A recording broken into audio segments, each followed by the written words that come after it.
Sorry about that. Welcome, everybody. It is Friday. This weekend, I'm really going to try to post all of the VODs.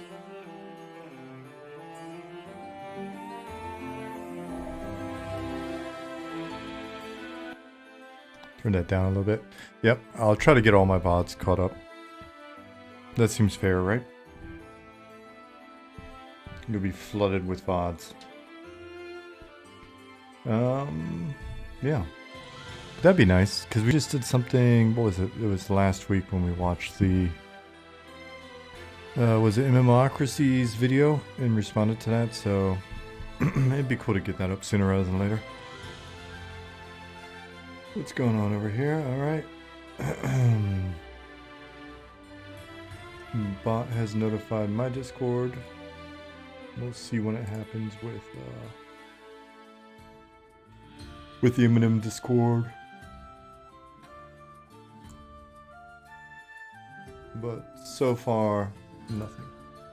It's all good.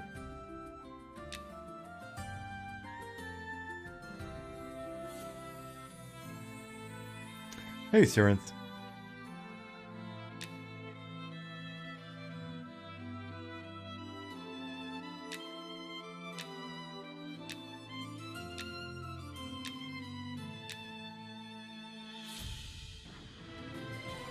Justin Beard, what's going on, buddy? K Sims. Longilla. Longia. Not Costanza. Chaz Solo. What are we working on today? I don't know if I'm going to do any work today, to be honest. May just play the game. Zukin's here. If Zukin, Goblin, and Zach appear and are willing to have a discussion on air, then I would be happy to have the meeting that we're supposed to have after the stream. During the stream, so I don't have to stay up as late. But if not, then I'm also happy to just stay up after the stream. Khaled said it was 70 yesterday and now it's snowing. Yeah, it wasn't super cold today. Ooh. I'm gonna have to sip on this Red Bull. What's up, Isan?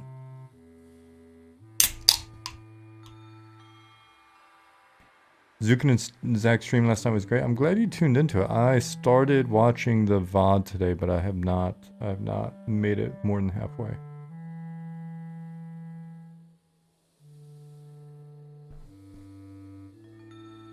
Thanks, Bjorn. Thanks for coming by, even if you don't have time to stay.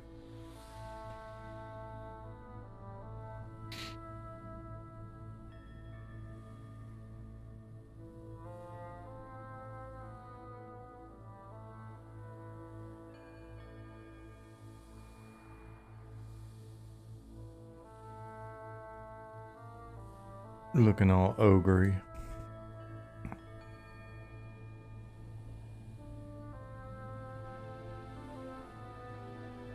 I am. I'm a few minutes early. Jasmine's she's got a work thing this evening. She's got a dinner with a bunch of the dental clinics and stuff around here. I have a little dinner thing they've got tonight. So rather than sit around for another 30 minutes, I figured I might as well just kick in here a little bit early and see what happens. Stream is mega helpful today, having to wade through some core router migrations. Oh, is that one of those things where it's just kind of a bit dull on your end, or?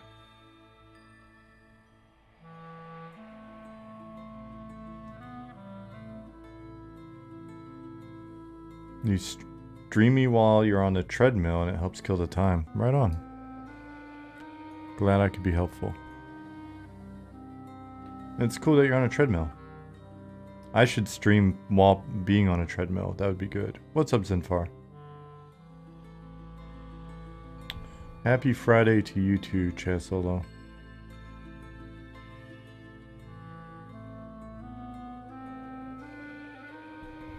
How are you able to read line after line of server readout and also listen? Don't want you to miss anything critical.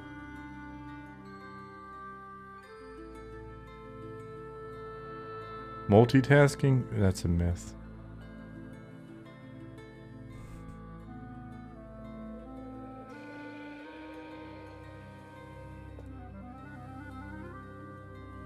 All right. Race class combo. The first person to list a race class combo that's interesting, I will make it and start playing. PvP is not in yet. No, IDFAB.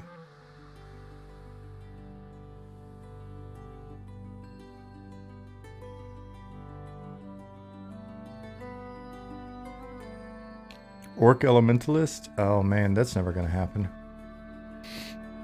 K-Sim said, Halflings look great, love their hairstyle.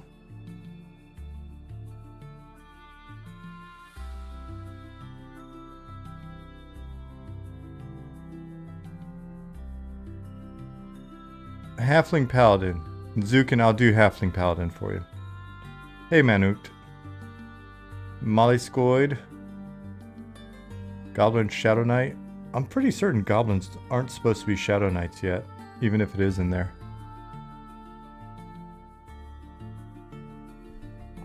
So, Halfling Paladin. There are no tests scheduled at the moment. We got some stuff that we want to get done first before we let you back in again.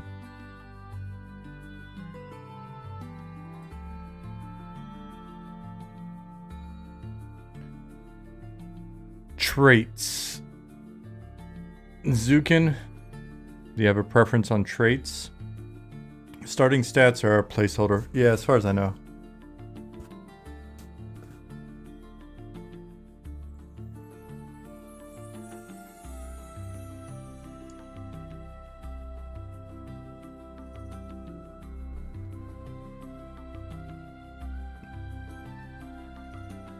Goblin Shadow Knights is secret class for Team Goblin only. Sounds like something a goblin would say. Need the shield one. Alright.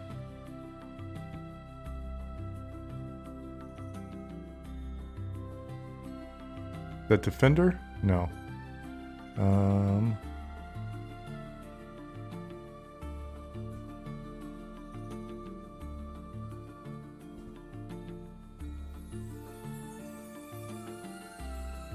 Would it be possible to get a trait to start with a two-handed weapon? Well, I don't know.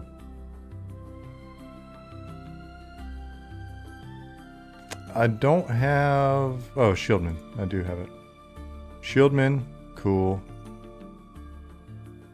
Survivalist. Cool. Sneak. Cool.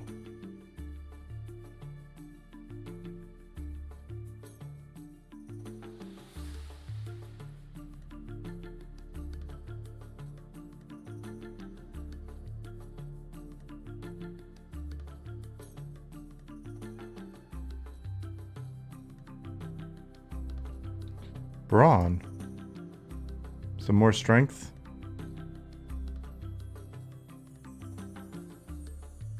Add brawn. Alright.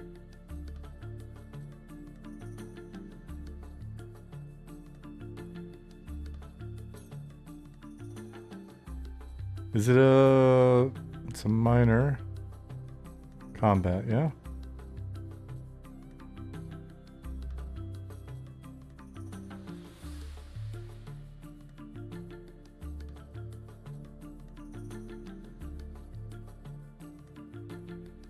That's major combat. Yeah, Shieldman was the minor one. Oh well. Alright. That's fine.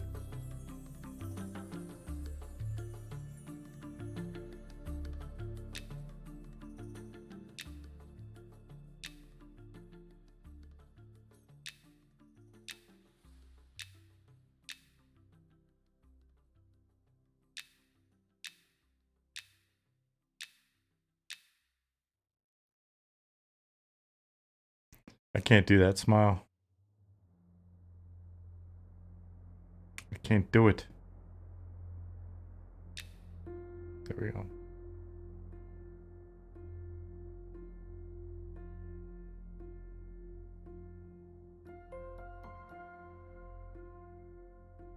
No, D loves pudding.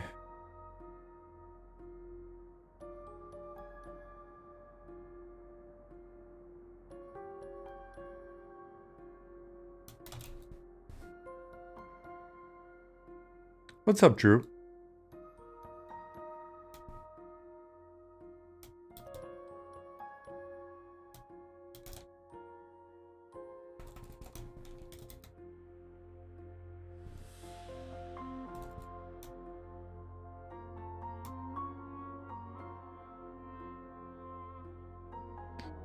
Living the dream, drinking coffee, working, watching the stream. Right on.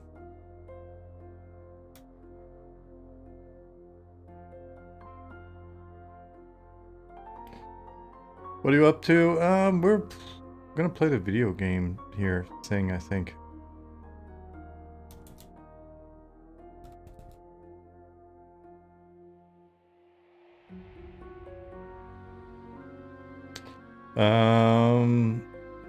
I need a different name suggestion. First say you've been able to function, been sick for the last 10 days. That's no fun.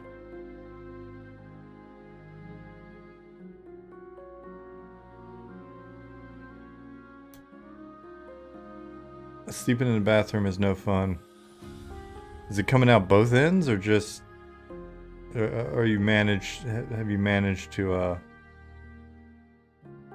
yeah, both ends? Man. TMI? It's not TMI. This is medical. If he's willing to volunteer the information, we're going to listen to it.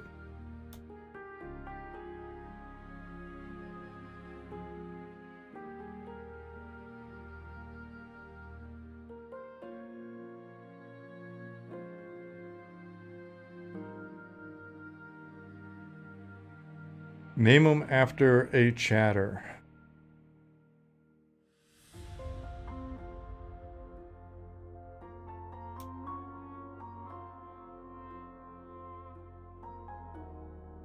Cabbage Harryfoot? I'll name him Cabbage. Cabbage is good.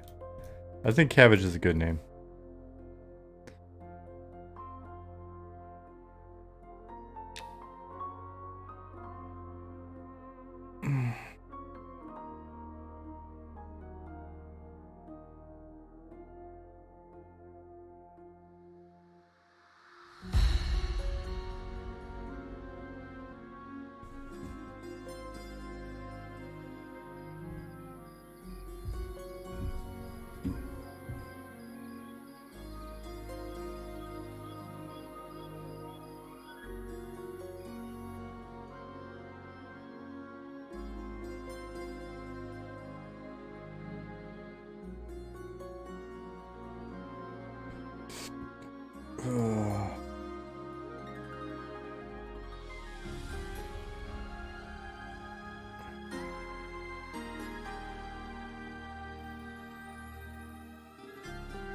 Hold on 1 second. I'm just checking Slack.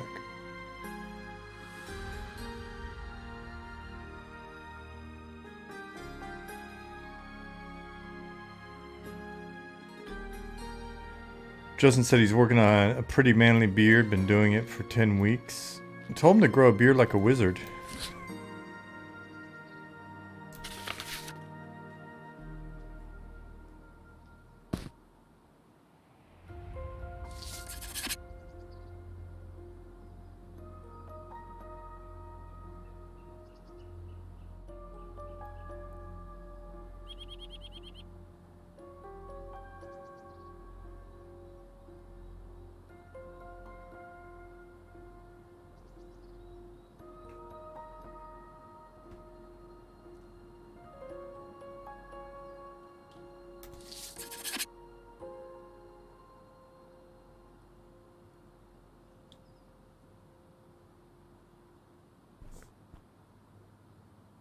Droop said cabbage is totally underrated. So good. I eat so much cabbage. I live in Germany, so I eat so much cabbage.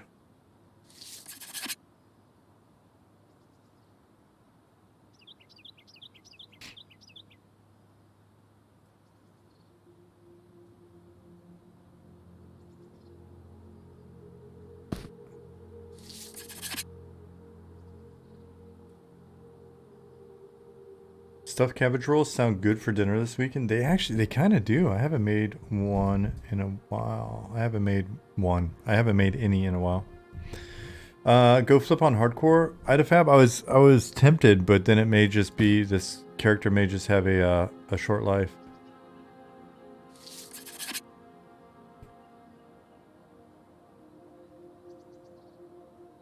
Hey, Pattish.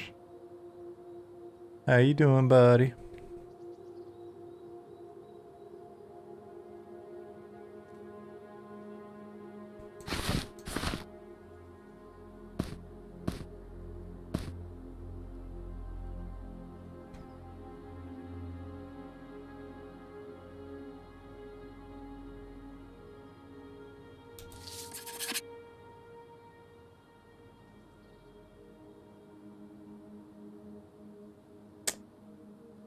Patty said he's doing well, making some progress on a crystal shader test over lunch. Nice.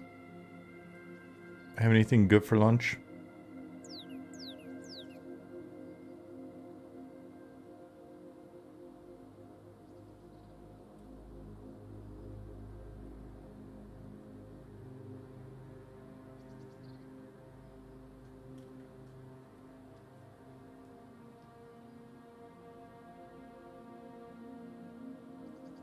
Ham and cheese sandwich in an orange.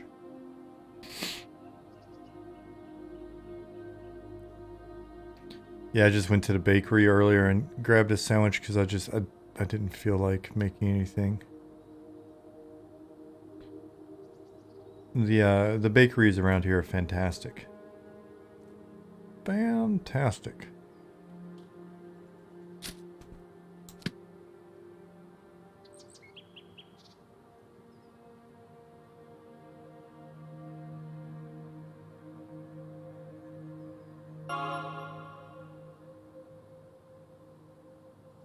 Tiggles said, I'm a South Philly Italian, but I was born on St. Patrick's Day, so every year my mother would boil ham and cabbage for me as a cruel joke before giving me the ZD my kind craves. Well, I'm kind of, my lineage is all over the place, but on my dad's side of the family, they think they got a fair bit of Irish in them. So I was supposed to be born on St. Patrick's Day. My name's Sean Patrick, Lord. And I was supposed to be born on the 17th, no joke. And I did not come out until the 19th. And so my family was very disappointed. Valkron asks, is this game like 3 or 4 years out from release? Probably not. We'll probably release more info on that topic one of these weeks, soonish.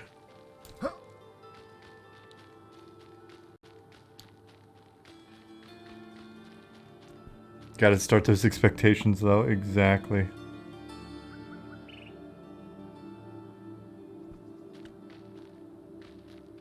And so my cousin was born on March 9th.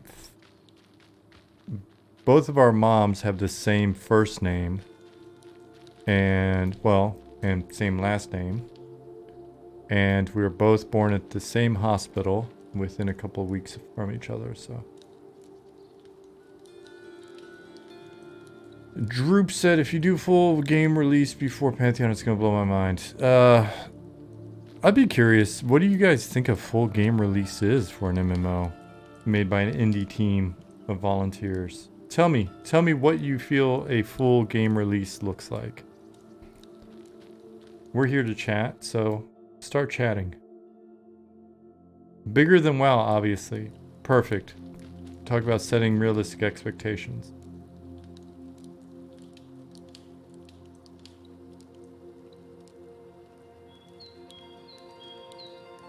Those DNA tests were just a way for big companies to harvest your genetic data for nefarious deeds. Yep, there is a micro drone flying around with my DNA's name on it. So original EQ felt like a full game release to you. Because it was a full game release made by a funded team of what, 30, 40 people over the course of 3 years. So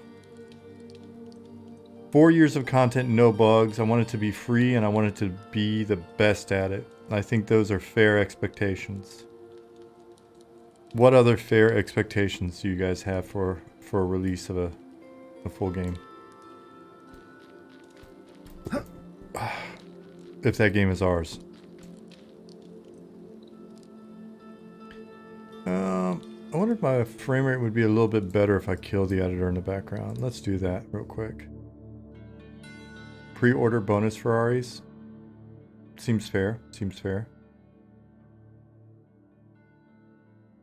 Mick Aaron said, I'd say full release is when you have enough content you can charge a subscription, and that said subscription is enough to fund development. Define enough content that we can charge a subscription.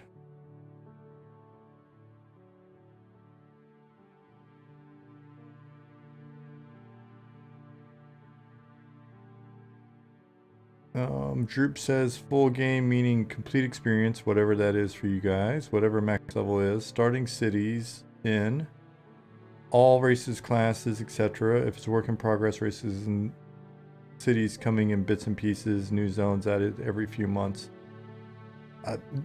I feel like in that one statement, those 3 sentences, I feel like you're describing 2 different things. Idafab says, full game, I would like to see content close to max level, maybe not all the classes, as those can come in later and give more replayability.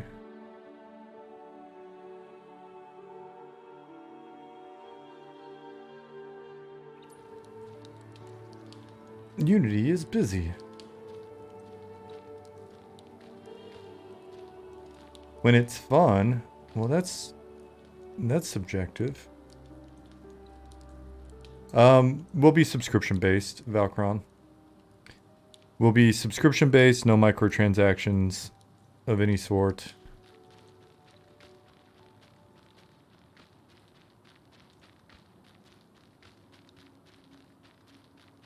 Okay, well that's fair. Droop said, not having races, classes, cities, etc. sounds more like an early access title. Having all the cities, classes, races fully implemented makes it full release. I think that's fair. I think that's fair. Yeah, the formatting in here does, it's not easy, right? Because there's no carriage returns. Oh shit, there's props in here. Where have I been? So I guess the question then is early access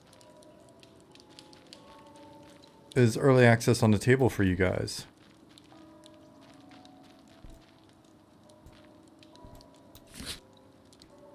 What would be good enough for early access? Zukin is offended.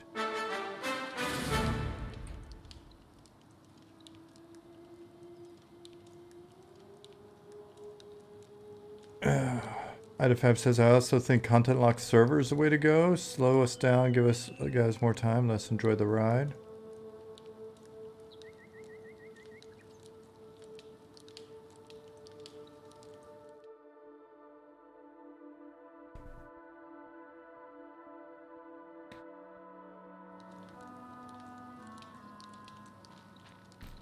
So if you're speaking ill of other games, I'm reading it, I'm just not gonna read it out. Just because it never sounds real nice for something like that to come out of my mouth. So, but I'm reading your statements.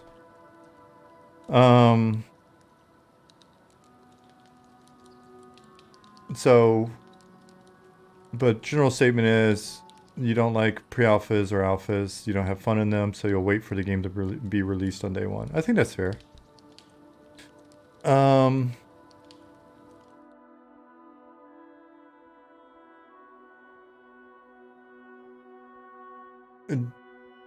Dramox, I'm not gonna read the full thing out loud, but I have read your statement. Droop said, I don't think I'd pay a sub for an early access game. I think that's fair. Would you care if a game was early access and you just didn't play it? Early access would not have a box price.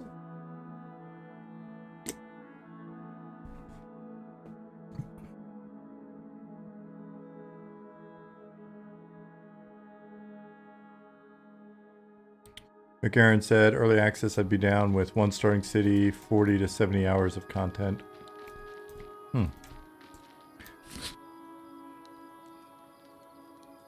Molluscoid, full release. Oh man, it's a lot. I'm not gonna read all that out.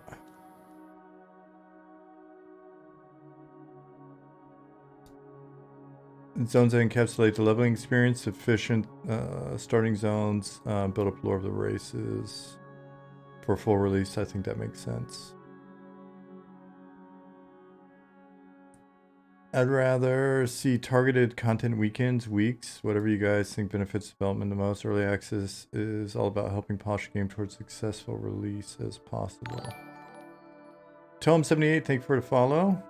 Tickle says I'd rather not say full game, but I start my subscription once I could get a drilled down realistic roadmap for a 12-month period.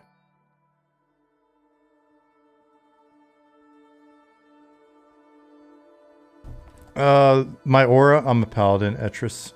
That dude, thank you for the follow.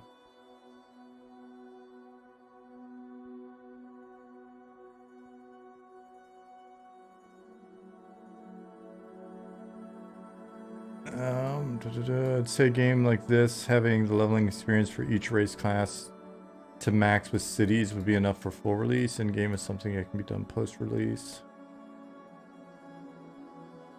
Valkrod says, I just keep seeing awful trends with other games publishers right now where they're releasing too early. Look what happened with the day before. Yeah, but I also think it's helpful to distinguish between games that are that are going into early access that are even taking it somewhat seriously, or games that are releasing that are taking it somewhat seriously. Day before, I mean, that was pretty much a meme.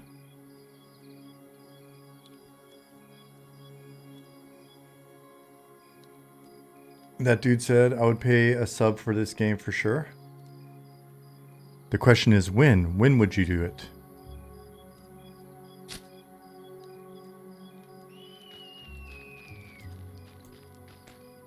Grey Bomb says, I won't name names, but others in this MMO genre have spoiled the concept of pre-alpha simply because pre-alpha can mean multiple years now. Yeah, well, I think that's the case with more than one, so I think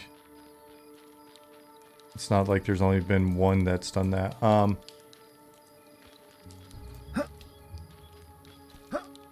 So, whenever we go into whatever phase we go into,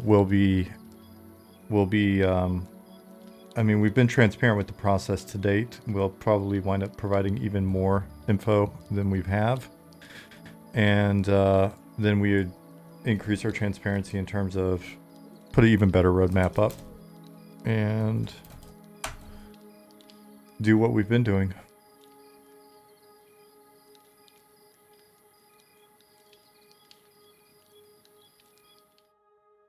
With early access, early release, you'll get people who play and never come back. You only have one chance to make an impression. I don't believe that's true. I'd rather have scheduled weekend test. I'd pay a monthly sub just to play 1 week in a month.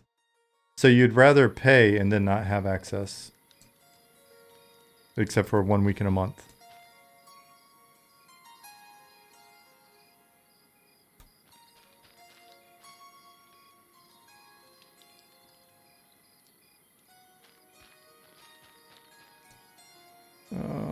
Let's see.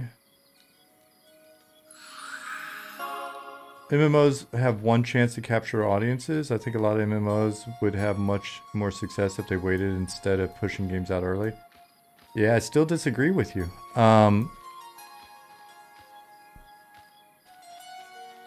People try an MMO, if it doesn't click, they'll never come back to it. I think that's a pretty broad generalization. You want to make sure first experience is good. That grabs them and they enjoy it.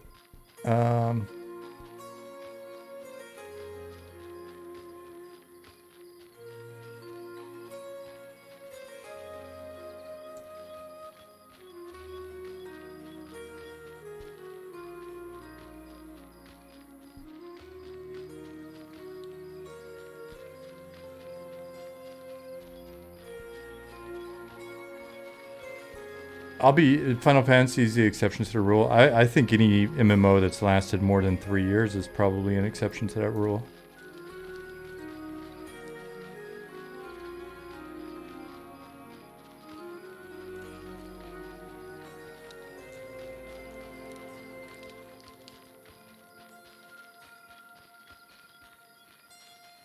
The dead MMO graveyard is filled with games with shaky launches that forever mar them. I mean, the game graveyard is filled with games.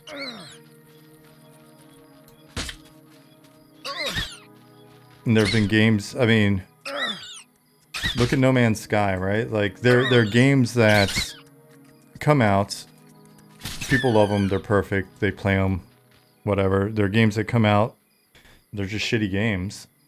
And that's kind of that. Or they're games that come out and they're just kind of meh. There's games that come out that are...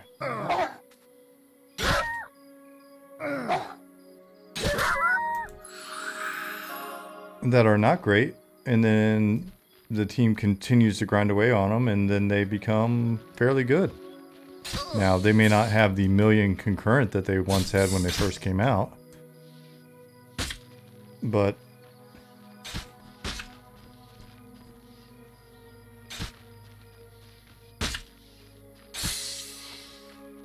problem is we can't go back in time and give a dev team another, say, 6-9 months to see how a game would turn out. Maybe sub rate 5 years after release would be 10x higher. Yeah, but you can't prove a negative, right? So it's like, if we just would have done this, we would have made $1 billion.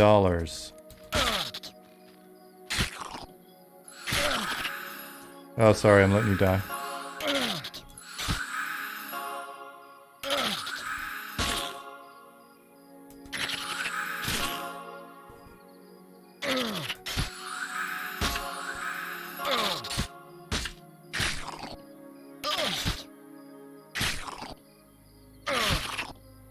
See you, Justin.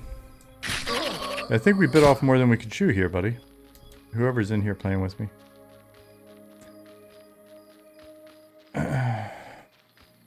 It's important to understand that no one in the MMORPG industry will ever see WoW numbers again. I think there are currently MMOs with more players than WoW.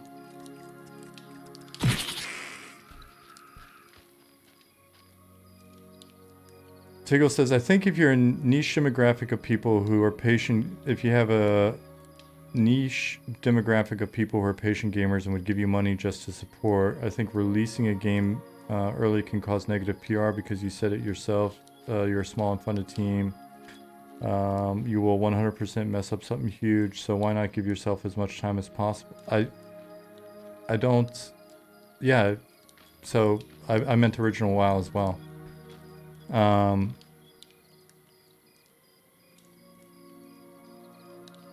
If we're a small unfunded team, we will 100% mess up something huge. So how is extra time going to help that? How much extra time? So if the difference between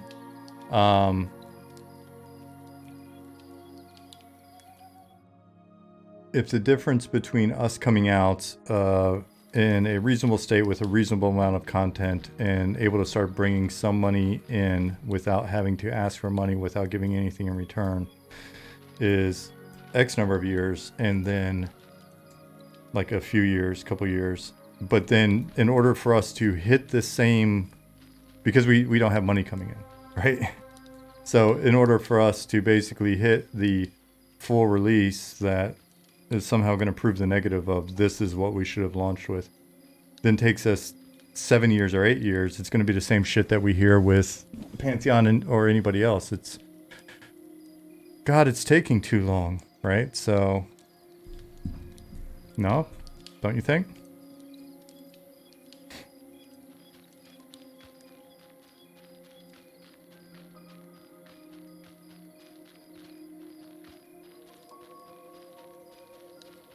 Um,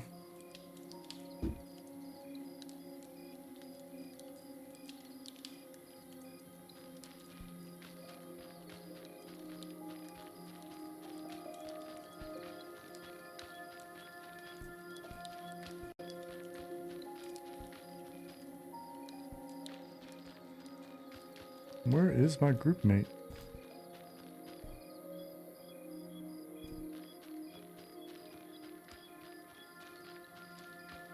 Immersive Drift has proven that a small team working on a smaller game can be successful. Yeah, I don't know anything about their actual situation. Oh yeah, Beastmaster is all the way on the other side. Yep.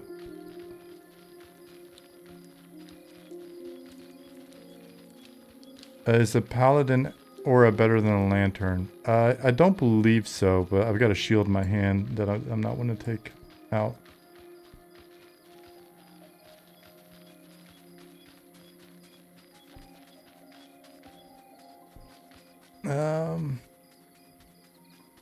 And Tiggles and Droop, I'm not picking on you. I just don't agree with you, or at least those statements. Players cannot keep up with. Developers can't keep up with players when it comes to content.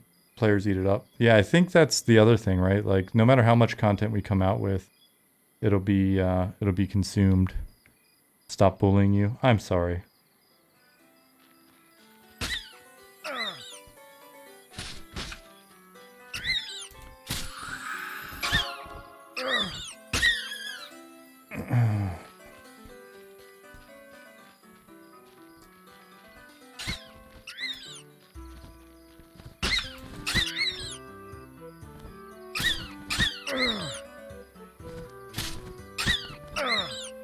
Let's see. Kickstarter route would be interesting since there's a game already. Kickstarter is not a great route. Between the amount that you pay the platform, the amount that I think you wind up having to pay in taxes, and then the amount that you've got to pay with regards to everything that you've promised, and you've got to promise stuff. And since we'll never promise anything in game, it would have to be like merchandise, which then the margin on merchandise is already like 30% or something like that. So it's basically we'd be getting like 60 to 70% of like 30%. So Kickstarters are good if you exceed... Oh, I leveled already. That's kind of anticlimactic.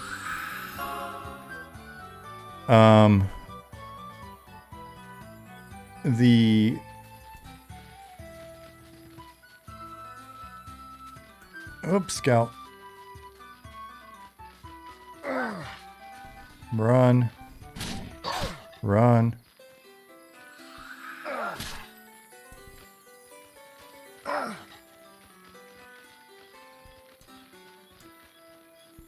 We've got some animation issues that weren't around before that are definitely around now.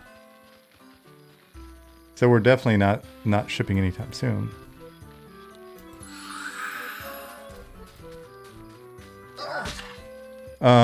Let's see.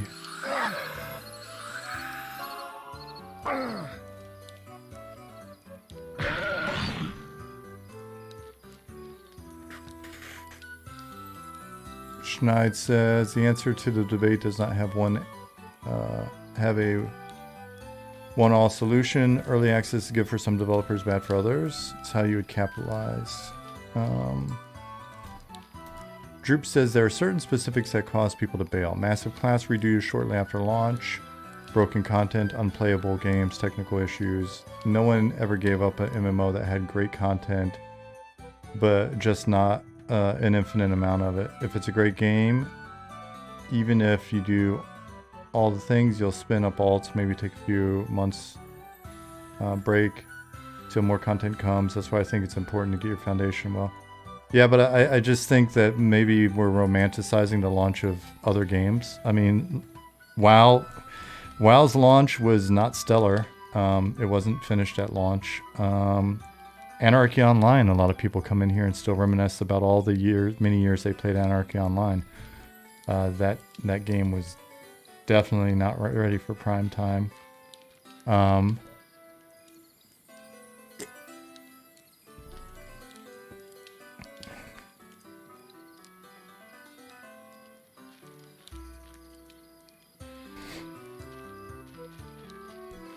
I just think, and I'm not trying to like justify some self-fulfilling prophecy or whatever, but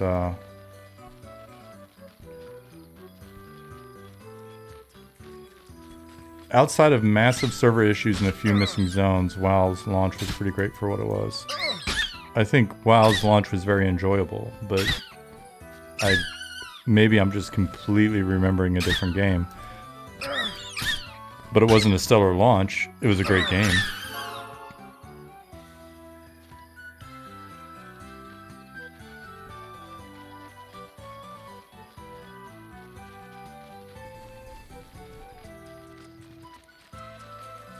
Sounded like I haven't played recently, but oops, Jackal Pup. Man, we've definitely got to get in here and take a look at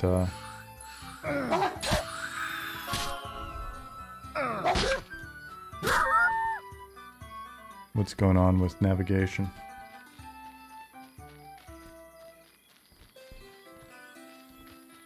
Yeah, I mean, the level 1, basically the newbie mobs now are just... There's not much reason for them to be here at the moment.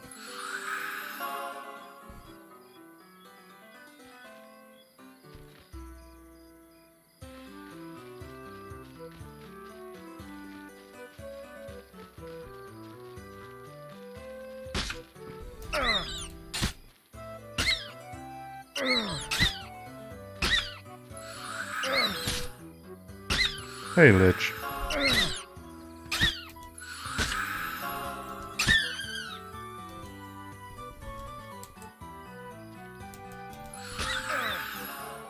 There is a wizard class. Yeah, it's just I think it'll be an interesting conversation to have with you guys when we kind of lock down our plans for what will be in proof of concept. And where we're heading with regards to timeline and how much game we think we could have in what period of time. I'll be really curious to see what the reaction is. Because the reality is, it's like we're making good progress, but we have a awful lot of game to make. And we've got a small part-time team. So I'm not going to speak for the whole team on this because maybe I'm wrong, and I don't want to speak on something where the team's like we've got a different take or a different plan. But I do think that it's likely that we could go, hey, this is our plan, and then there's a response of like, that's not good enough or whatever. And honestly, any plan we come up with is really going to be based on the idea of this is what we are capable of. We're just being honest with you. And so if we end up doing that and folks are like, oh, that's not good enough, then I think the basic response from us will probably have to be, don't know what to tell you. Like, sorry you feel that way.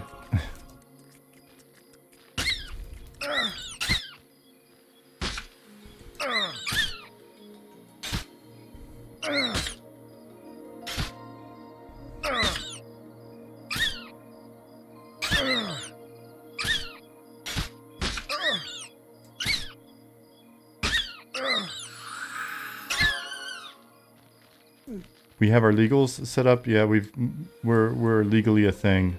We have a business team. We are the business team. When we've got legal questions that we can't resolve with in-house legal expertise, we pay for a lawyer.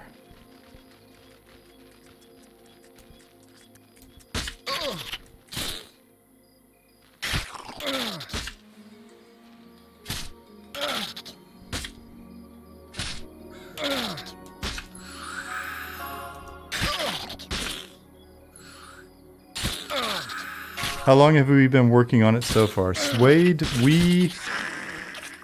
we started in September of 2020, and then for the first year it was 4 of us. So Ollie was doing programming, some design work, Nick design work, and QA work and stuff, me design work and artwork, and Bunny was helping with some lore and stuff, and that went on for a year. And then right as we were going into year 2, we put out a call for artists and programmers, and we picked up John, Gary, Pattis, and Zukin. And then Goblin was right around there, so we grew dramatically. And that was year 2, so that's when we actually started replacing a lot of the super placeholder art with our first sort of iterations at various art.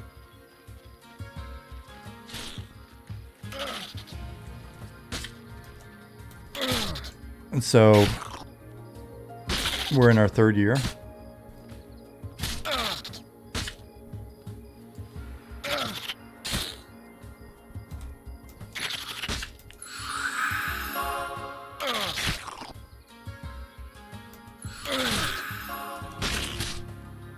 So you guys will have support whatever you decide. More than proving yourselves at this point compared to other projects.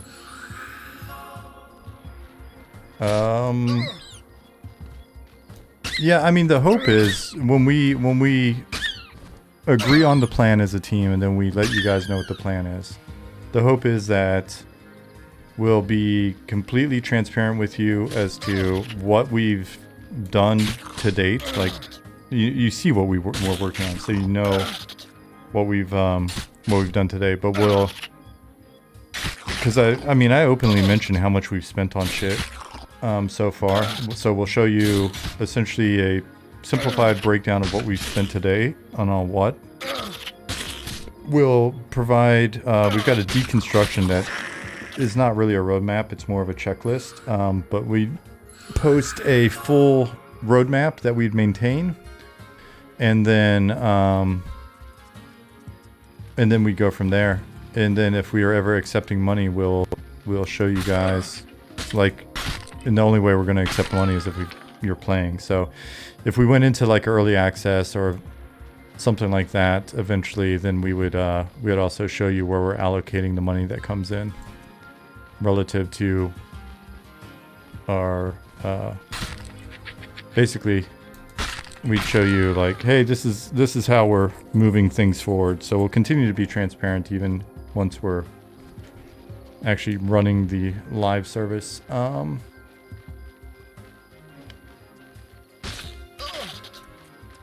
Let's see. Suppose the game's moderately successful. Is there a realistic price point you would accept a buyout? No.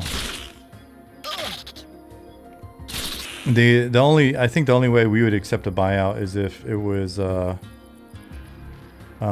just so ridiculous that it was life-changing for everybody on the team, and then we would, because we wouldn't want to deprive the team of that, and if the team wanted to do it, then we would do that, and then we would just start another company.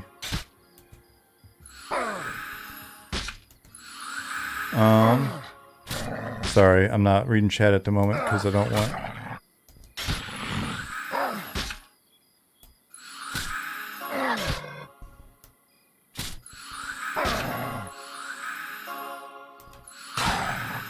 Cool, good job, Beast Boy. I'm not even sure... Hold on one second.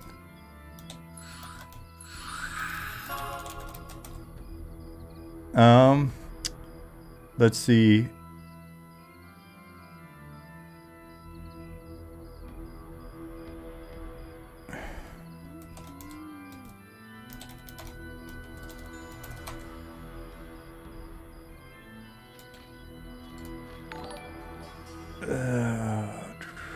Spider, thank you for the follow. Would we accept VC and all the strings that come with that? No, so to date we really haven't been comfortable with that idea. Just think we'd inevitably be required to modify what we want to do with the game in a way to make it more broadly appealing, and it just doesn't seem like it'd be worth it. And we feel it's inevitable because in order to pay the team, in order to pay for everybody that's volunteering on the team who would take a job with us, some people have really good jobs and they'll always be part-time with us, and we're fine with that. But to bring everybody on board, it's not enough to like have a year's salary for people, for especially people that are quitting their day jobs. We'd want to make sure that we've got a reasonable amount of time, you know, reasonable amount of runway for them, so that they're not put in a bad position. So immediately that's already, you know, a few years worth of salaries for everybody right there before we'd even want to engage in that. So once you start looking at that, then we're looking at an amount of cash that I think inevitably will make them want a different game, and we don't want to make a different game. So let's see. Level 3 already, man. Let's see.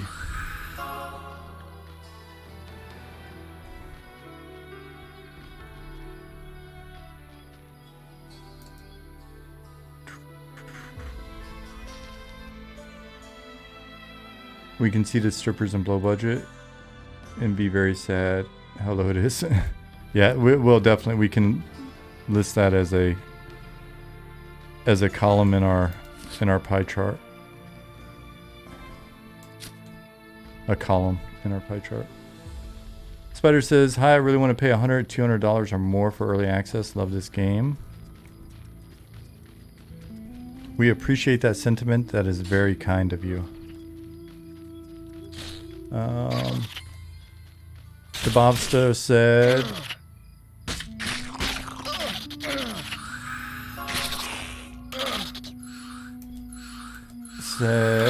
third year is so insane to me, considering what you have complete and the comparisons we currently have to that. Well, we appreciate it. Thank you for your kind words.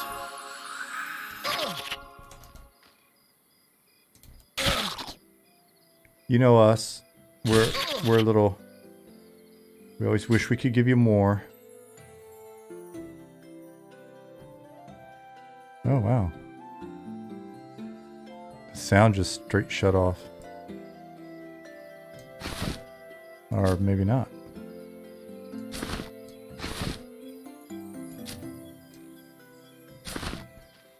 Oh, so you'd be angel investing only? Self-funding a startup breaks every rule of tech bro investing. You mean bootstrapping? No angel investors. No external investment for us so far. Niche World's Colt gets bought for $2 billion. Rich World Colt springs up. Yeah.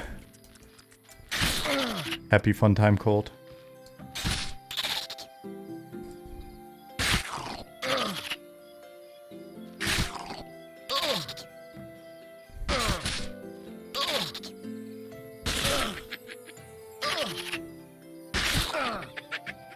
MCP said 52 minutes in, just now got the Discord stream notification. Yeah, our Discord notification bot doesn't like me very much, I think.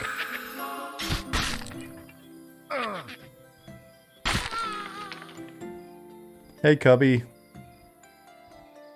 Cubby said, hope the day as well. Do you plan on releasing much lore ahead of any type of launch? Do you want people to discover it in game?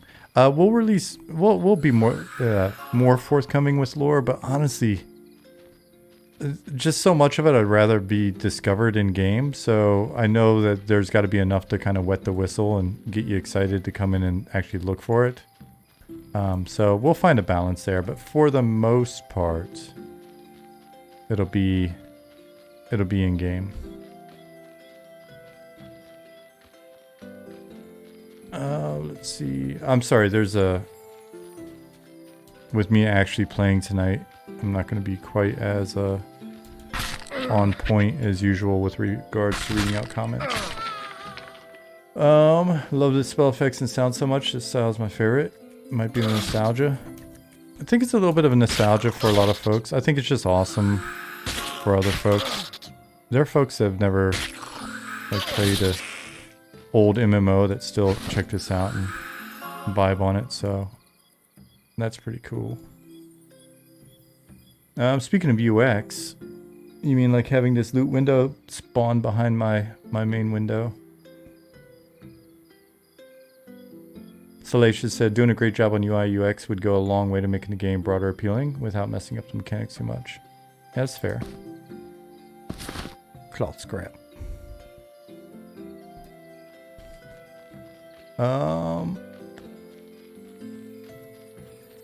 Falsey said, or no, Swade said, yeah man, that's why I would subscribe to support when able. Love to get lost in the world, enjoy the experience.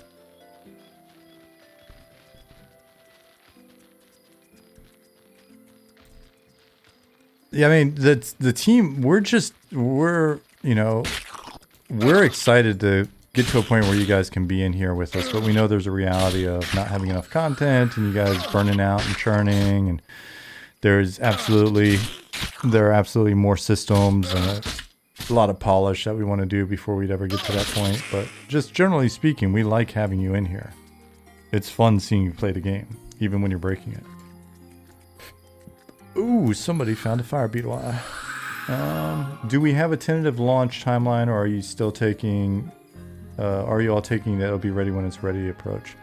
We're generally ready when it's ready, but we will be talking this weekend actually a little bit about timeline and stuff, so that we've at least got some goals in mind, and the team can we can all wrap our heads around what we think a potential plan is, and then everybody can respond to that and kind of figure out. Because at the end of the day, we do need to go live at some point. So, do goblins come from eggs or are they mammals? We're letting Goblin define a lot of the goblin lore. I'm assuming they're just something that happens when you feed stuff out of midnight or after midnight.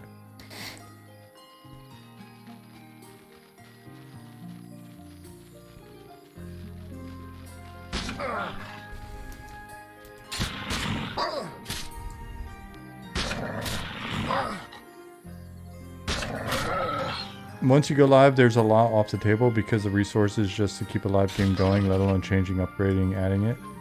Not if you plan with that in mind.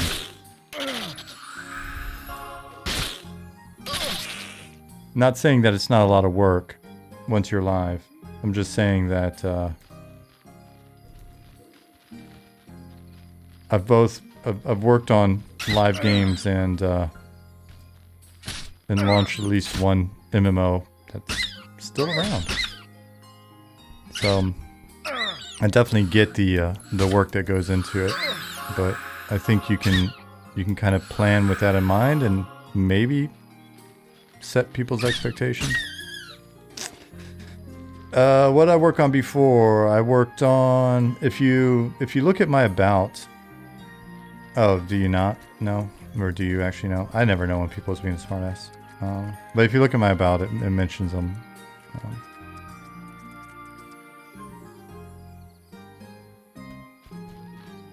Do you actually not know?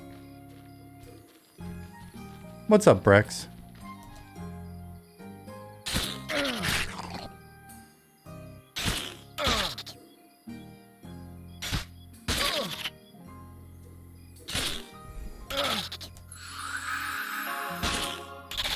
Yeah, I worked on a little bit of EverQuest for a few years.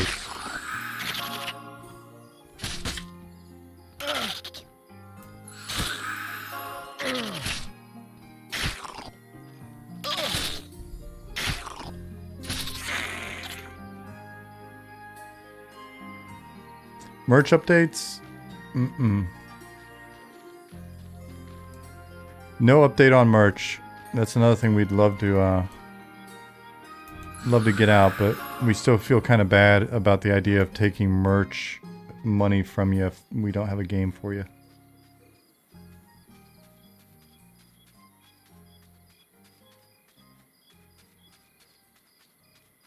Oh yeah, so I worked on a few EQ expansions. I came into customer service right around Kunark. Did sort of apprentice to apprentice design work during Velius era. Became a full-time apprentice / designer for Lucklin, and then full-time designer from Plains, Legacy, Eldon, Not Omens. Oh no, yeah, Not Omens. Right. And then Gates? No. Whichever, I forget the order. Not the one that was next, and then the one that was after it. I worked on some other stuff that didn't go live, and then I stopped right after, was it Omens?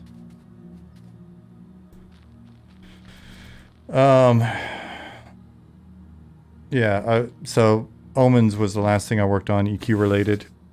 Then I was part of the original DC Universe team. So when it was like 4 or 5 of us, and then worked on DC Universe through launch.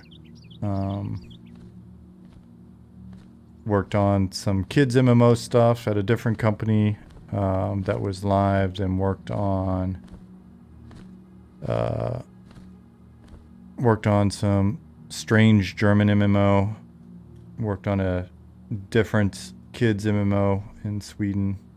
So can't believe DC Universe is still online and being played. Yeah, it's pretty wild to me as well.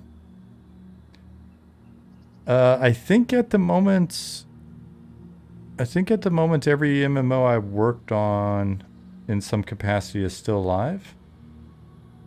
EverQuest is still alive. Wizard 101 and Pirate 101 are still alive. DC Universe is still live. Dark Orbit somehow, I believe, is still live. Maybe. Star Stable is still alive. So, I've been fortunate on the MMOs that I've worked on.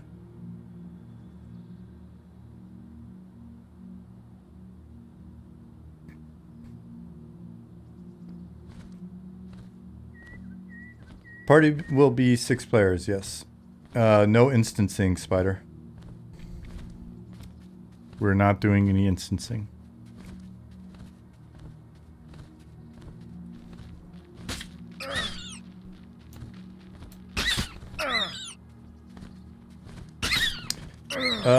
I don't know if I know Aristo. I do know Absol.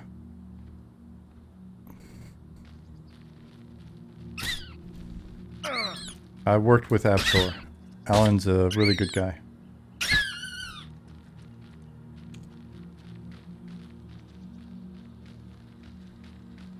Was it a goal to get into MMO work or a happenstance? Absolutely a goal. I played EverQuest the first night that I played EverQuest. I decided that I absolutely needed to work for Variant. And from that point forward, I did everything in my power to figure out how to get into the company.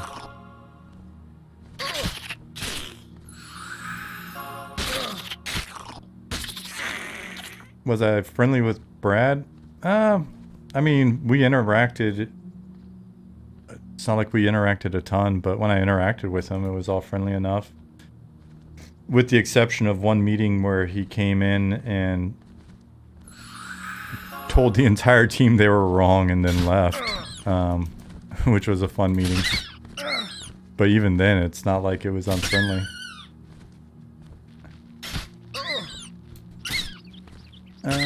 If I was given a choice to go back and redo a previous MMO and it would not affect M&M development, which would it be and why?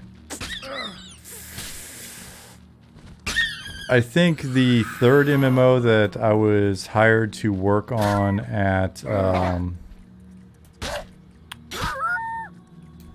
King's Isle, the third kids MMO, I could have done, that was my first job as a producer, so I didn't do a very good job of like really forcing the issue on making it like, hey, we really need to make this game.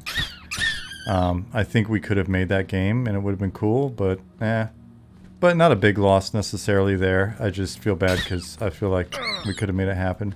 Kind of feel that way about the Mercenary first-person shooter we were working on. If I had more experience at the time, I probably could have helped that team get that going.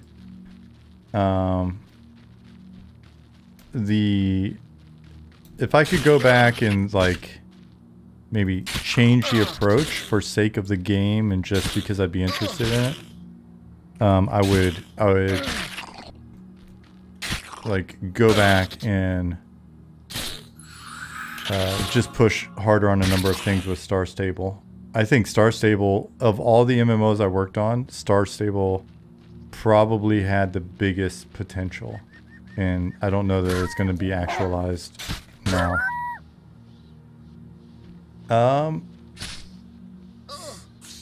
Is it Mardor? Mardor, yeah, I think we'll probably do something like that during the day. A little shimmer, a little haze. Chip actually has a pretty cool thing that he's been using for like day blindness. Did I see there's strong evidence for PlanSide being sold? Yeah, I thought it was confirmed that it was sold. I'd be curious to see what happens with the rest of the EG7 games over time, or at least the original IP.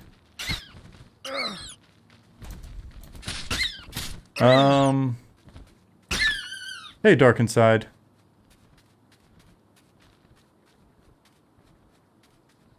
No instances in Party of 6. Means that dungeons are open so anyone can enter and kill you, or how does that work? The game is player versus environment, not player versus player as sort of its foundation. We'll spin up a PvP server of some sort at some point, and then it'll really just depend on the rules of that server. Whether it's anybody or people outside of your guild or people on different teams, like different racial teams or god team or whatever, wherever we wind up going with it. Let's see. Planning on roleplay servers. Yeah, so we're actually really interested in having a relatively hardcore roleplay server where you have to apply and be accepted, whitelisted into the roleplay server, and then maintain like you actually have to roleplay or you're out. So that's Bullet Catcher here in chat is actually one of the odder sort of roles that we've brought onto the team, because we've brought him on for his expertise in this area from GTA 5. And so we want to learn from him.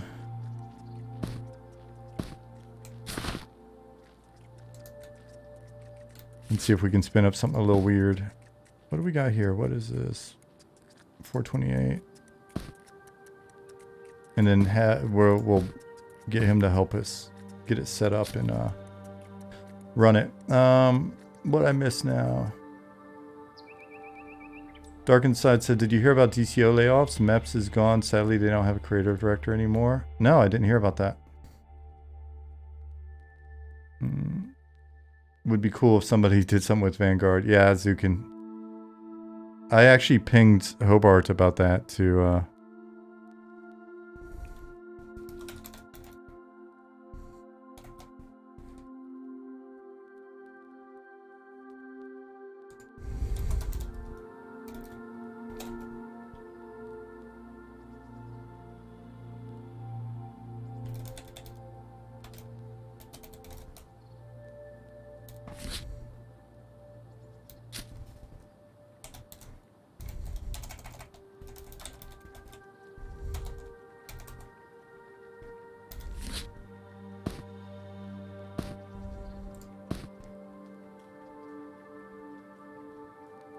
Bullet catcher. Bullet catcher is in chat here.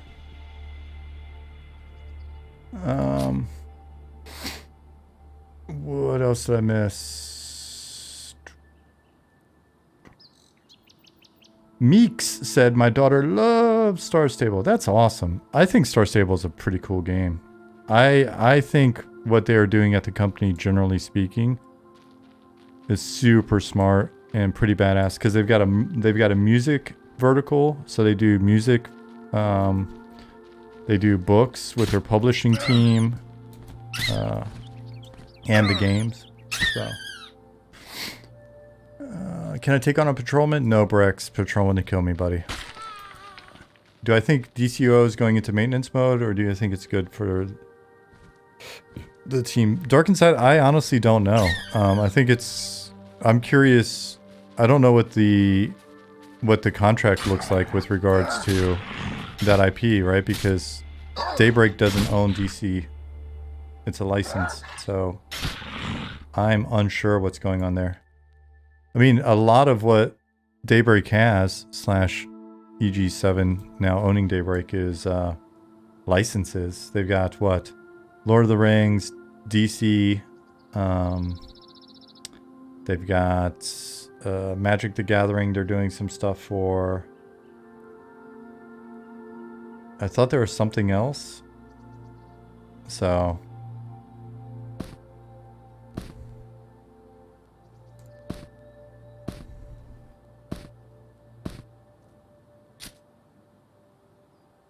Dungeons & Dragons. That's right. Thanks, Sinfar. Do you remember how much of the EQ team's mindset regarding premium subscription server? Or do I remember much of it? Can't even remember the name of the server. I thought it was Stormhammer. Yeah, Keeps. I mean, it was extra work that got added, and then like a weird CS structure and all that stuff. Generally speaking, I don't think, and maybe I'm wrong, but I don't remember us thinking super highly of what was going on with it. The concept seemed fair enough, but it wasn't. We just wanted to focus on the game, not on a novelty server at the time.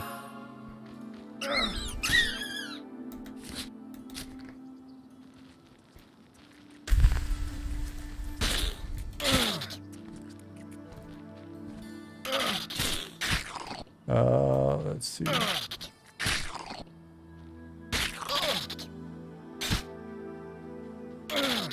Good looking says, you look like a dude who prepares for doomsday.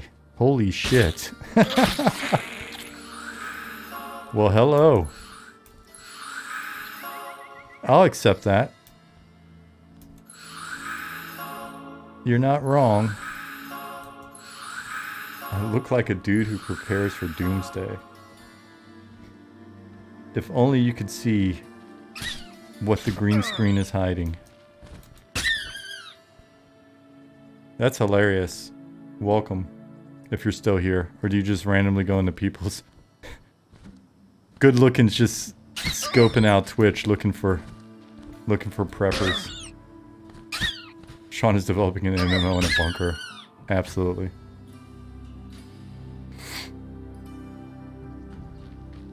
Any original EQ devs working on this game besides me? There may be, there's secretly one other person that worked on EQ doing some work on it right now. We'll see how that works out.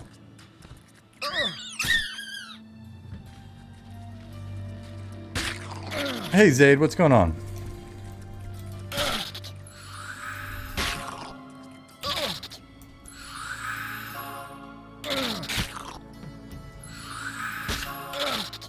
Just realized I haven't played in a while, so we're in here just kind of playing a bit.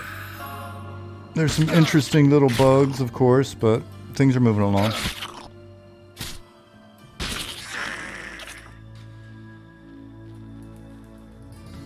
I'm calling Sean a prepper. Someone was trying to get a playtest to happen. Oh, do you think he's just buttering my biscuit? Wait. Is that phrase more obscene than I remember it being? was fairly certain that meant complimenting.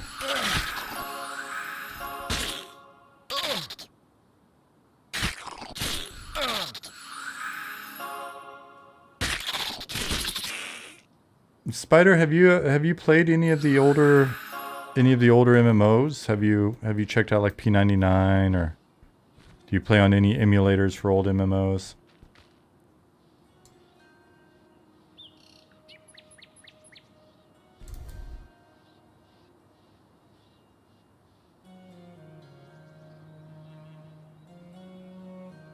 Dark Inside It says, I wish EG7 would sell the rights to Vanguard to the community or allow private server. I thought they had a private server. If they would sell the rights to the game, I think Zukin would be right along with the rest of everybody else. We'd all be, honestly, we'd be all pitching in to try to make Zukin's dream come true.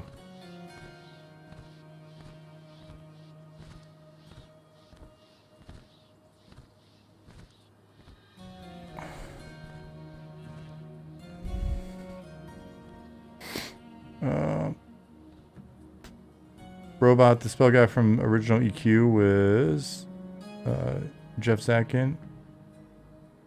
Had a big brain. Yeah, GZ definitely got a very big brain. Have you seen, I did an interview with him, Balkron. Have you seen that?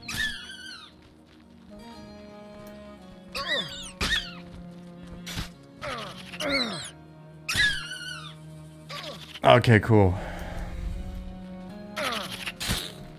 There's a scout behind you.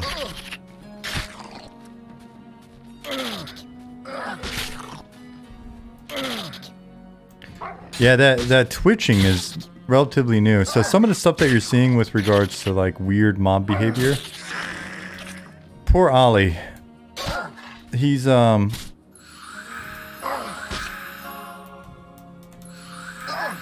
through a couple iterations on I think you're gonna die, Zukin. On navigation. And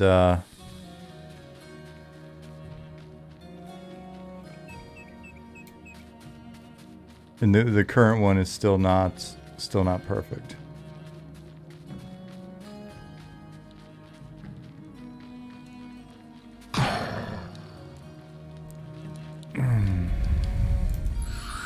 And we've introduced some quirk. So I don't know if it's every player character, but seeing Beast Boy run around here, his run animations acting a little goofy. That may be a known thing. And I've just missed it or something in our Slack.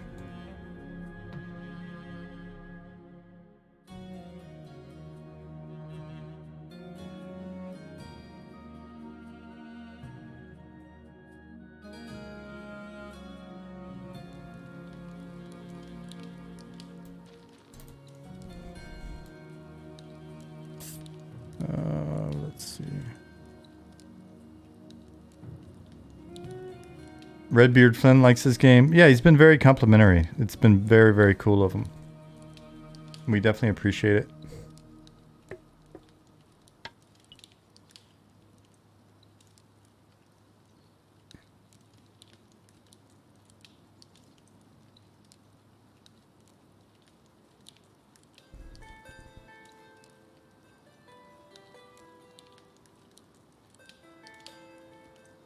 Zukin said, your aura isn't showing on my end either for some reason. Yeah, weird.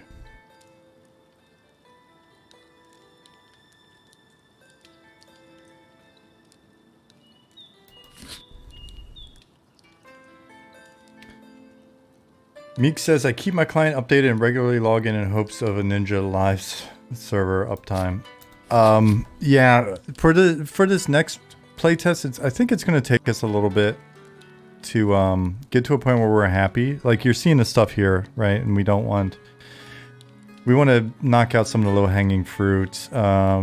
We want to get the new textures that we were showing here. If you guys haven't been around for a little while, let me show you something. I think oh, it may not be in this build. No, it's down there. Okay.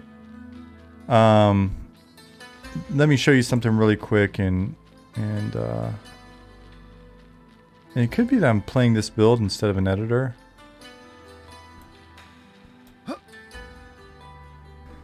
So, Ollie's started housing implementation, and our houses are in the world.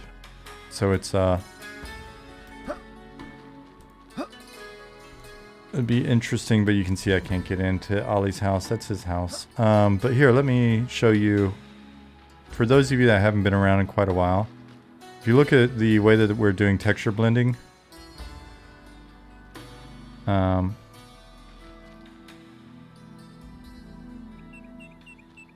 this is an example building. Dark Inside said, am I the only one who's having the stream stutter every few minutes? Oh, I have no idea. Ever since I gave up my affiliate, I swear shit's not been working as good. So anyways, we want to get everything looking like this.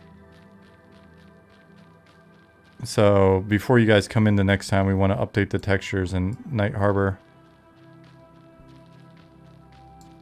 Get that looking fly. Oh wait, I'm not a GM, so I can't open it. Where's Zukin? He can open the door.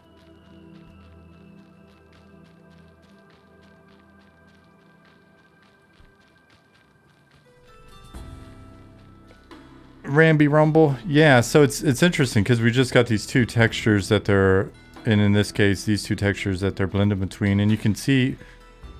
I always comment on this. Maybe it's like just not a big deal to people that are in the know, but I was really impressed with the way that the system reads the height data from one texture and applies the sand and stuff into the cracks of the other texture. I can't wait to see us mess around with like some moss and stuff like that when we hit a different biome. Here, I'll just cheat. GM on.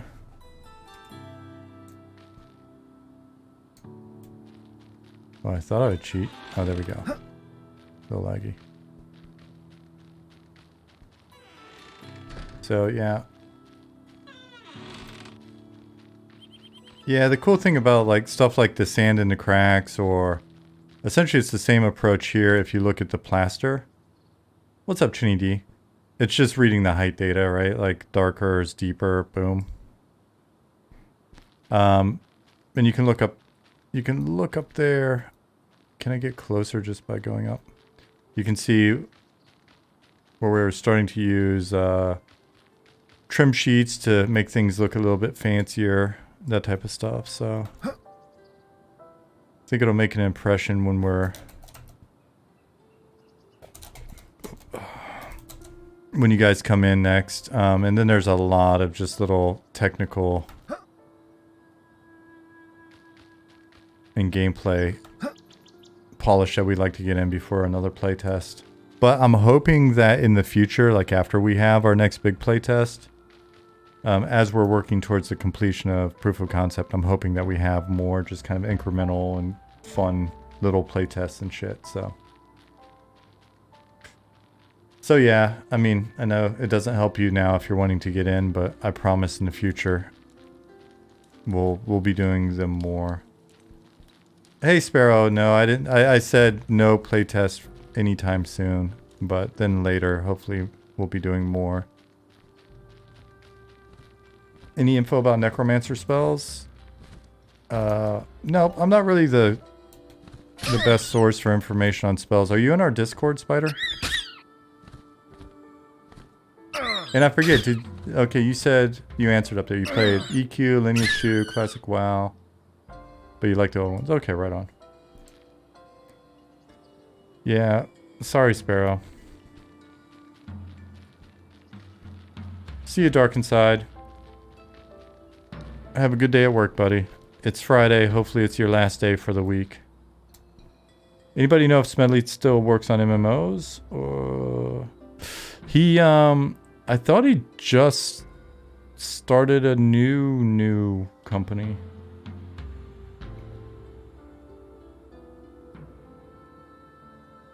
He was at Amazon till sometime last year, and then I think they closed that studio down, but I thought he's just started a new company.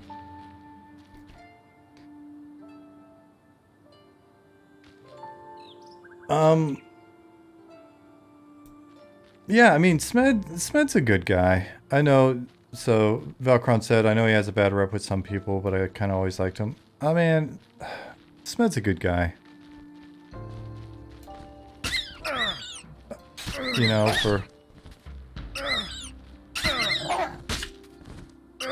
we're all human. Sometimes we say shit people don't, you know, we say things that people don't like, or make, you know, calls that people aren't happy with. But I've also seen him take care of people, so I don't know.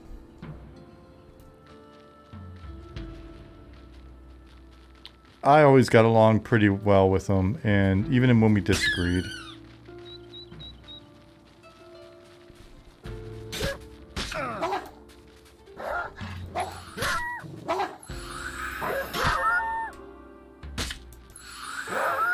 Whoops, I was too late.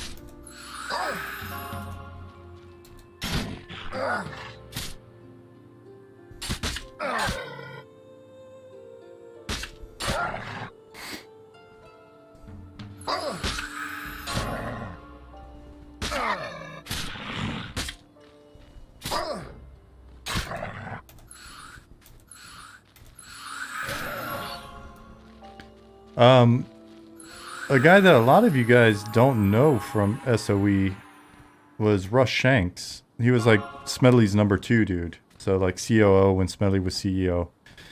And I always found Russ Shanks to be a super good guy as well. Just most people didn't know him.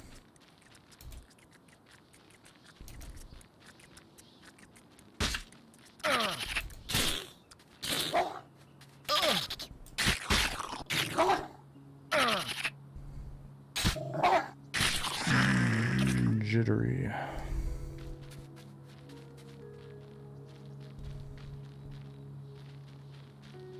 Meant to ask last night, does Zach use Twitch? I was wondering if he's someone we know from chat. He is in chat. I just didn't know that he was in chat. So he was in chat last night and I didn't know it.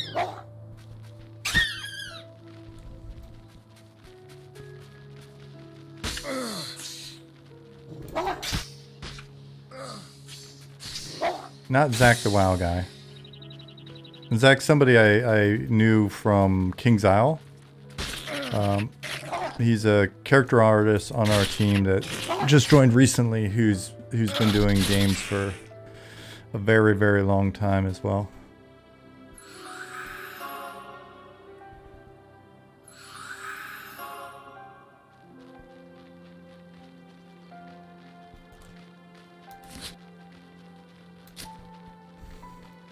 What's up, Simon?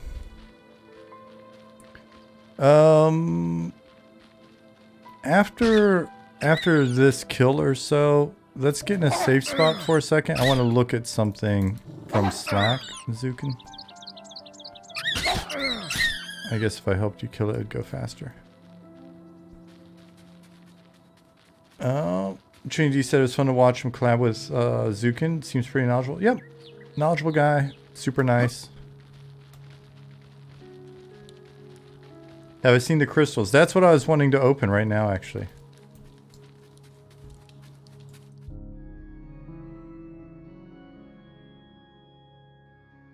I'm gonna do it live.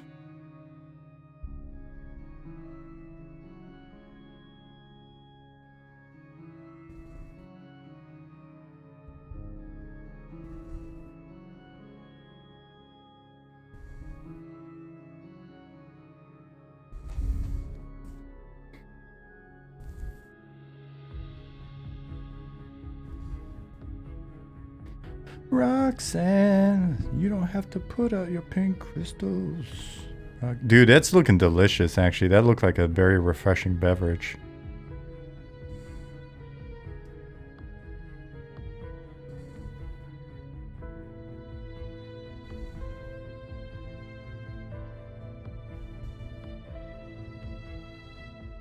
That looks like the cans. I've got a buddy in the US that makes ginger beer. Preston's ginger beer. That looks like a Preston's ginger beer can. Let me find that really quick. Preston's ginger beer. And if you live in the US, especially in California, you got to get yourself some Preston's ginger beer.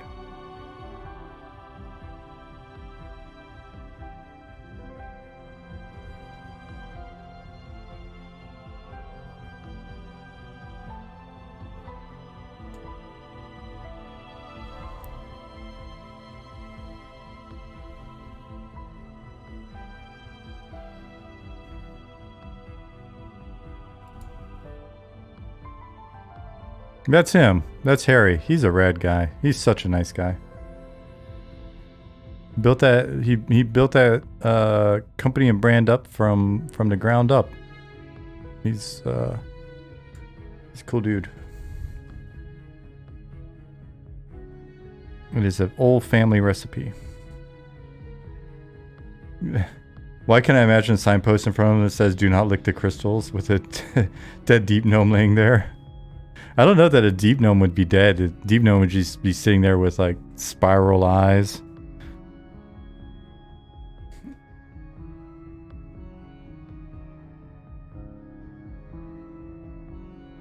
This is super cool. Super cool. Look at that.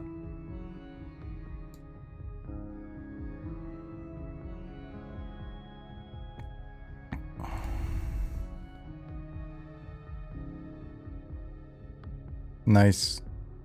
Good job, Pattis. Hopefully you don't mind me showing that.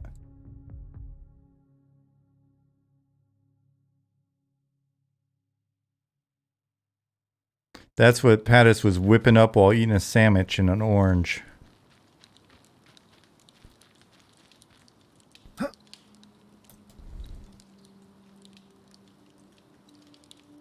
Can't wait for this to be applied to the crystal trees. You're not talking about those trees I made, right? You're talking about Simon's like actual crystals, right?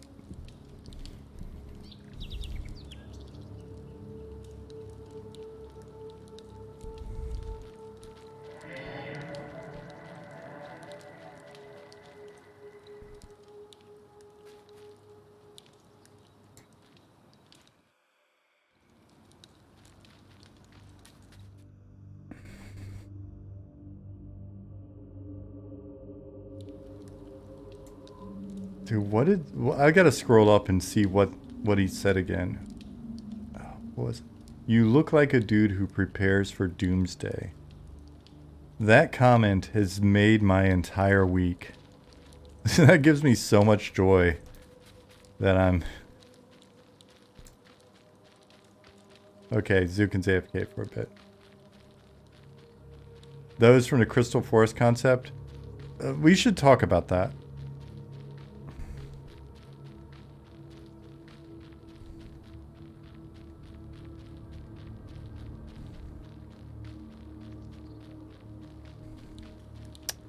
Oh, there's Nicodemus.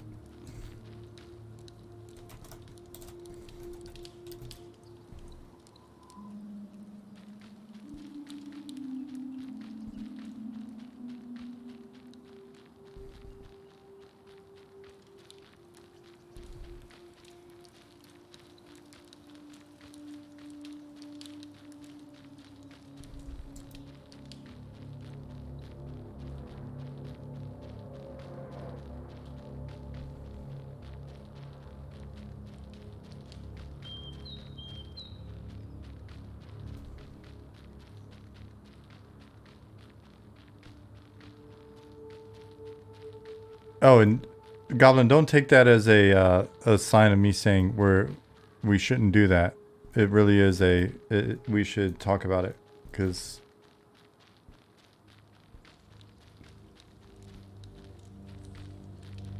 I wanna work through some element of like what they're supposed to be and how we could do something that looks like the concept but have it be justified. That makes sense.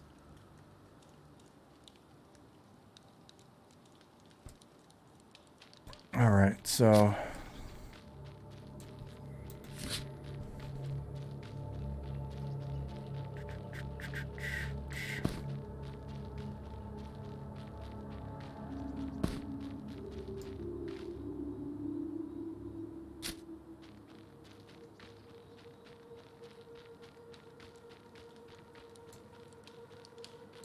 Let me run over and see if I can do this quest really quick. While Zukin is AFK. Oh yeah, should have... Zukin, you should be in here AFKing so you can get your experience bonus.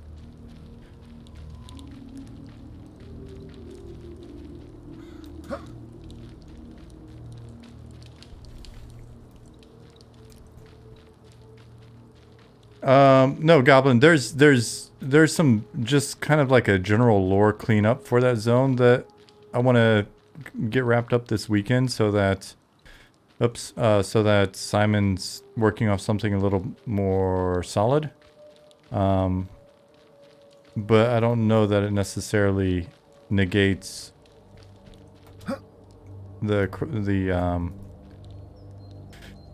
concept that you did. I just want to make sure things make sense.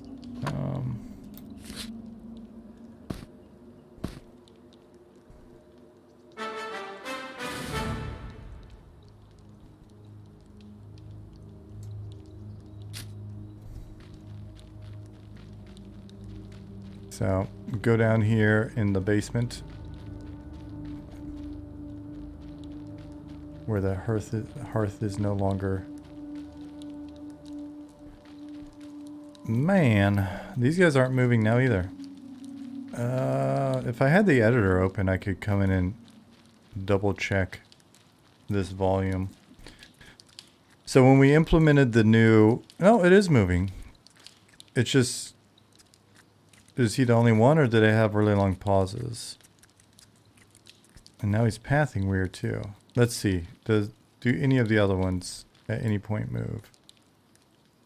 They ate too much grain. Yeah.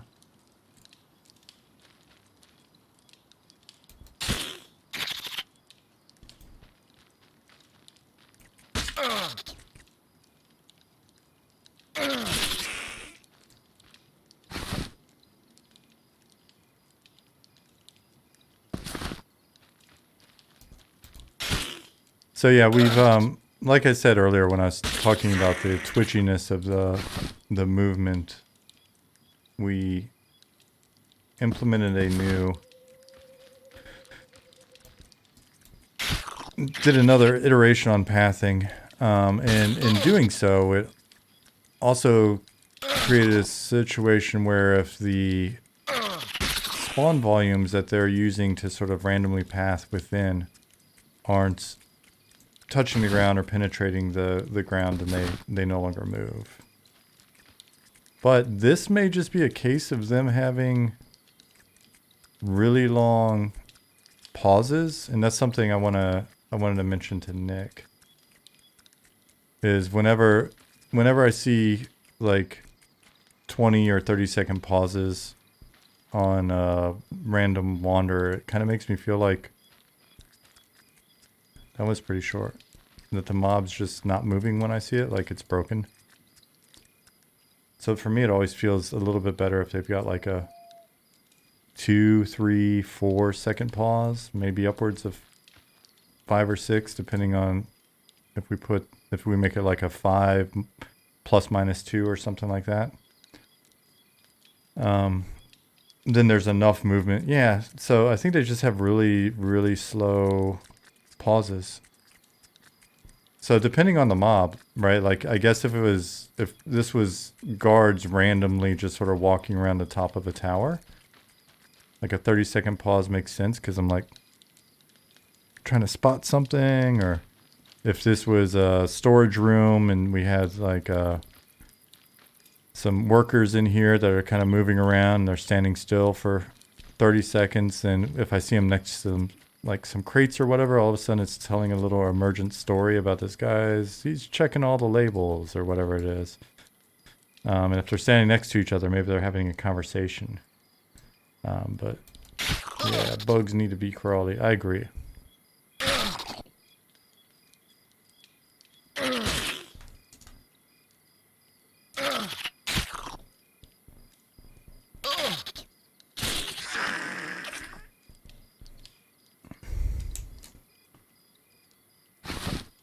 What do we got here? Broken leg, more meat.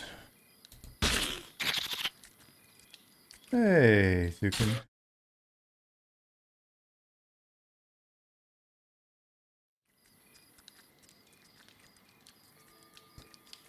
Zukin, when you were AFK, you should have been AFK in the end so that you could get your bonus.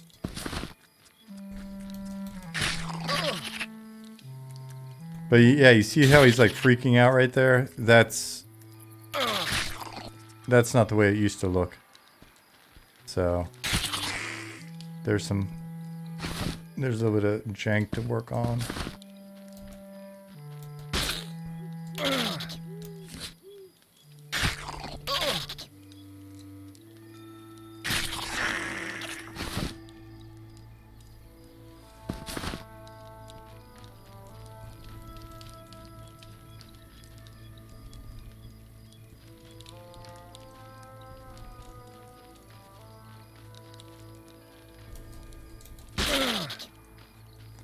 Singularity is near. The bug has found it. Think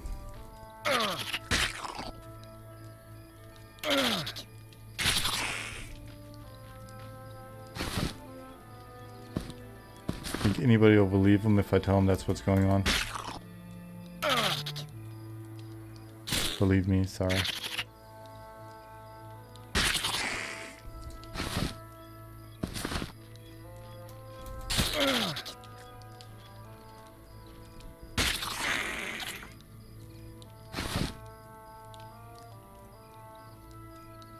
Intact. There we go.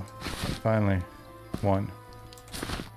Has the team discussed anything around one-time events, Sleeper Awakening, Gates of AQ, stuff like that? We have. And those world events, like Gates of AQ, are pretty cool. Right? Because that's something where everybody's kind of throwing in to get together, and then something's kind of happening and it's unlocking more opportunity. A sleeper style event where it ultimately deprives people of certain things. I think it's a more challenging balance to both create the opportunity for people to feel elite and have a unique experience based off of their efforts. And then balance that against the fact that then other folks don't get that content, right? So that specific example is a little bit tougher.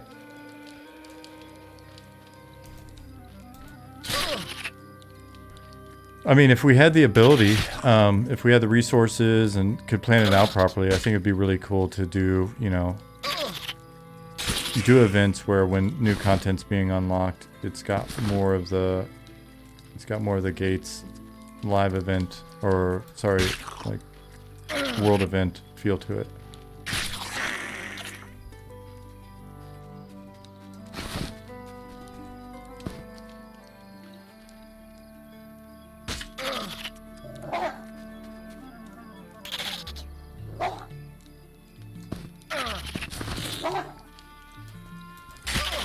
Sleeper was kind of an experiment in EQ. Honestly, a lot of EQ was just inherently kind of an experiment. You figure there wasn't a ton to emulate at the time.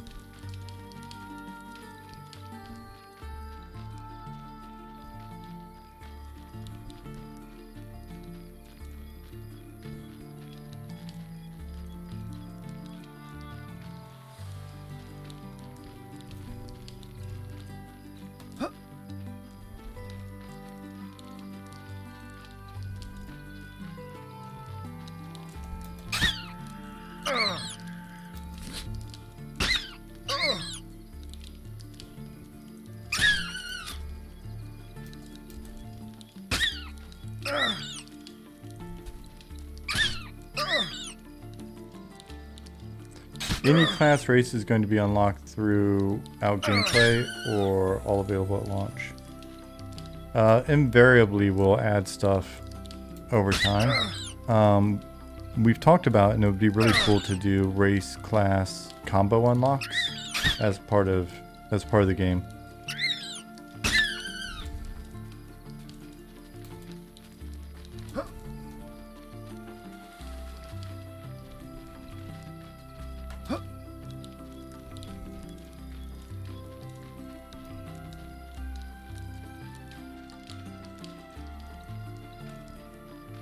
See? Look at you coming in here.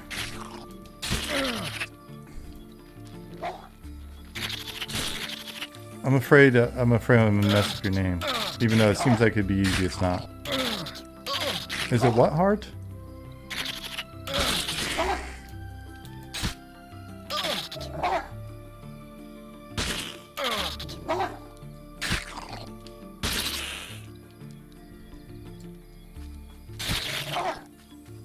What heart? There we go. Perfect. How's it going? Did you finish your homework? Did you get your work done? Or are you just taking a break? Are you slacking right now?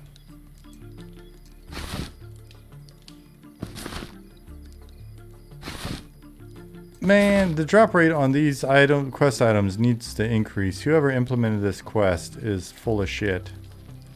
And should not be allowed to make any content in the game ever again.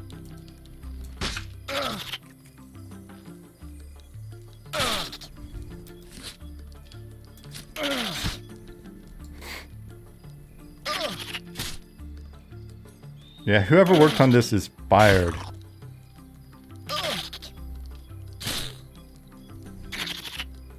What is the damn drop rate? Alright, there's another one. Alright, let me look at a drop rate really quick. Nope, that's not it.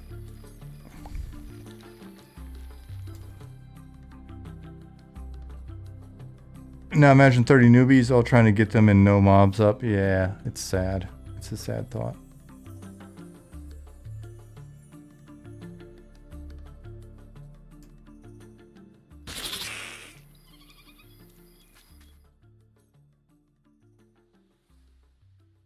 What Heart said, still delivering. They gave me the wrong video specs ratio. But you don't worry, I'm billing them for it. Nice. They need to get their shit together.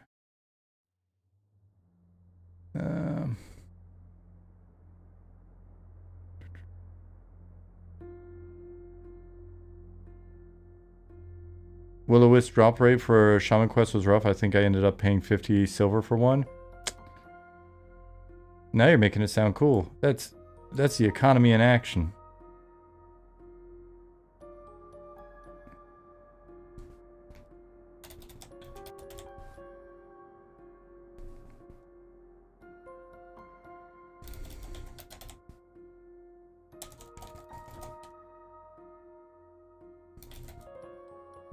Probably bought it from a goblin. It makes sense, right?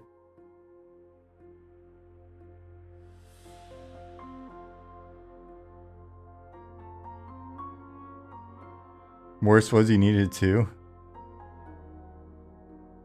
Either way, the seller no doubt bought it from Shifty. That would make sense as well. Alright, let me follow this all the way through since I don't remember what it's called. Show all. Intact. Cool, got this. Go to loot table.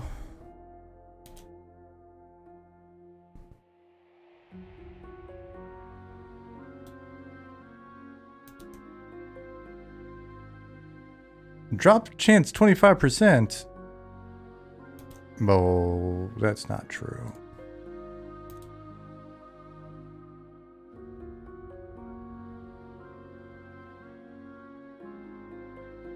That's a tough 25%. We're gonna get crazy. We're gonna be generous.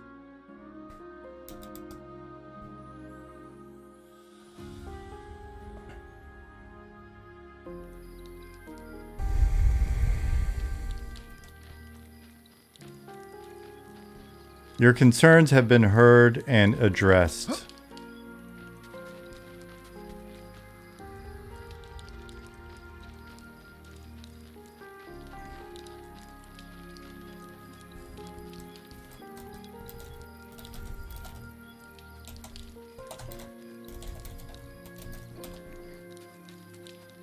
Already making the game easier?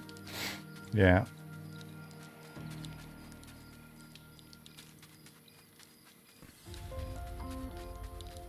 Bandit equals lich.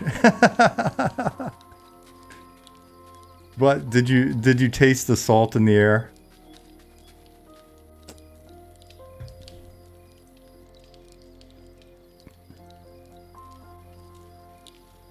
In all fairness, in all seriousness,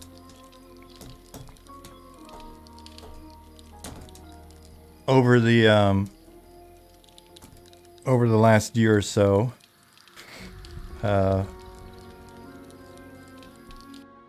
historically, oops, did I break it? Might have broke it. John has been fantastic about providing feedback on quests and stuff. He's been very, very thorough.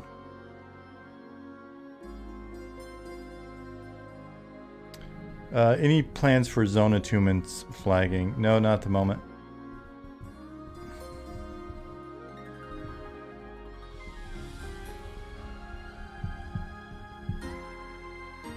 Curious if I just broke everything. Hopefully not.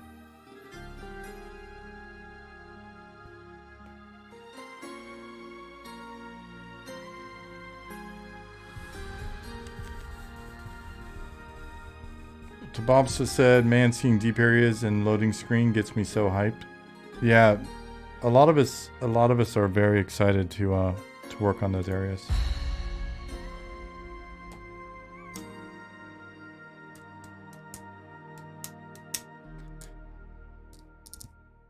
Speaking of plans, anybody doing anything cool this weekend? I think tomorrow I'm going to take a pretty much no work day. Because Sunday we've got a team meeting and I haven't really hung out with Jasmine much the last bit. Dang. Zukin, did you get booted from the zone as well? Oh wait, now I'm so... Oh. Clearly ready to go.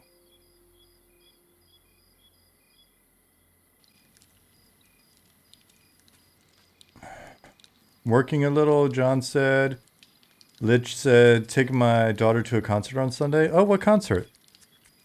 Ida Fabs, finishing construction of my Lich voodoo doll. Well, that'll be exciting.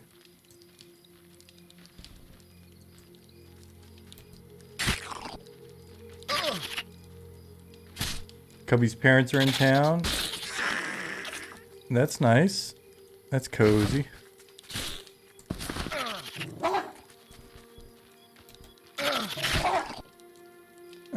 MMO Pogue's son's got ice hockey games tomorrow morning and Sunday afternoon. Well, back to back. Other than that, not working until Tuesday. Right on. How old's your kid? Is it like little dude ice hockey or?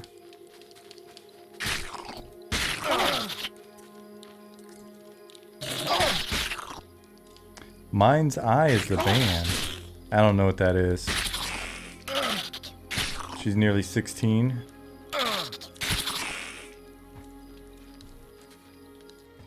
Yeah, that's probably why I don't know what the band is. Son's 8. Oh, cool. 8-year-old hockey. What's up, Nolly fans?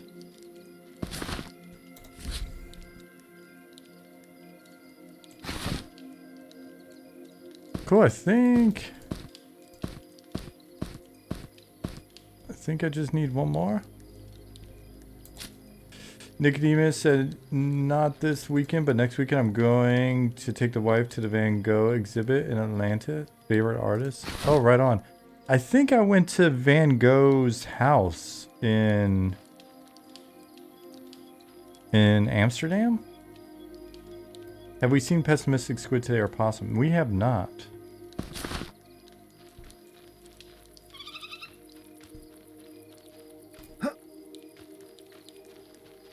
Justin's scanning in some documents to help get help with the electricity bill. Oh, right on. I think it was his house. Van Gogh house, Amsterdam. And I wasn't even high yet, so I actually could appreciate it.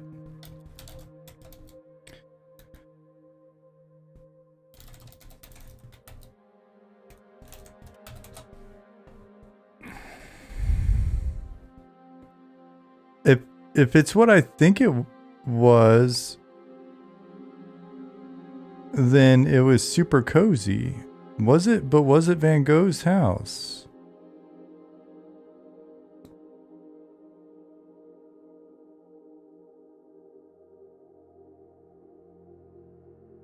Ah, that's like Van Gogh exhibit. Was it?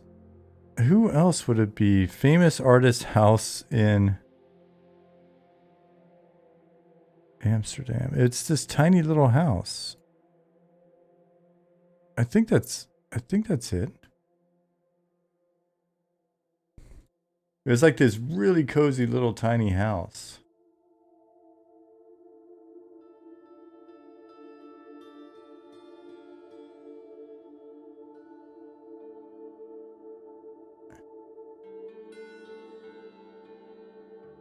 Maybe it was somebody else.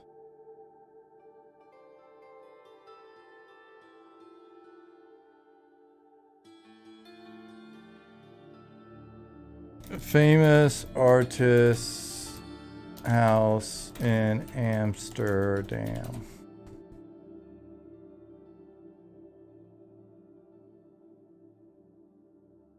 Rembrandt, maybe? And maybe we went to more than one. That doesn't look like it either. I don't remember. Maybe I was already high.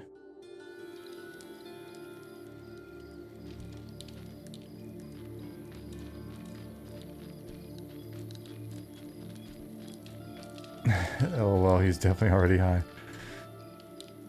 Yeah, Amsterdam wound up being one of those, like, hubris kind of situations where it's like,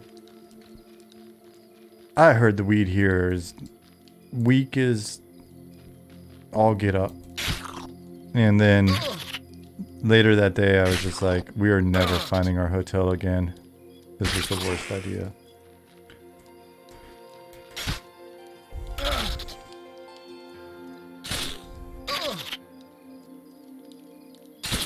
It might have just been somebody's house. Oh, that would have been rough. Who was that? Robert Downey Jr.? Pulling a Robert Downey Jr. in a foreign country?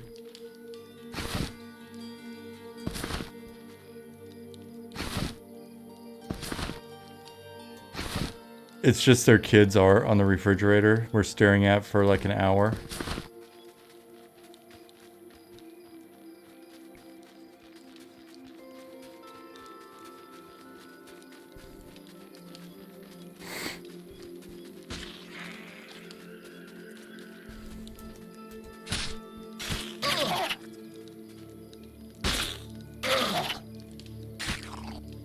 The hotel had these wonderful, like, super fancy snack boxes, and I just stacked up like 4 of them at the counter, and the guy that worked there was hilarious. He just looked at me and dying laughing.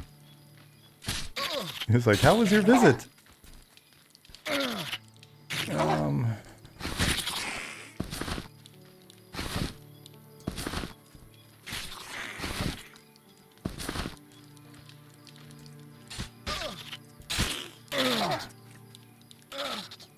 Chevy Chase European Vacation. Oh, you know what? I don't know when the last time I saw that movie was.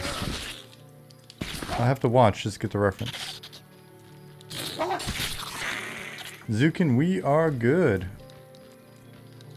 It would be cool to have placeable items to give light source, temporary torches, campfires that you have to feed or something. We've got campfires that you can place and maintain. You can use them to cook and stuff. I just don't have one yet. Placeable torches, I think, will probably eventually be a thing.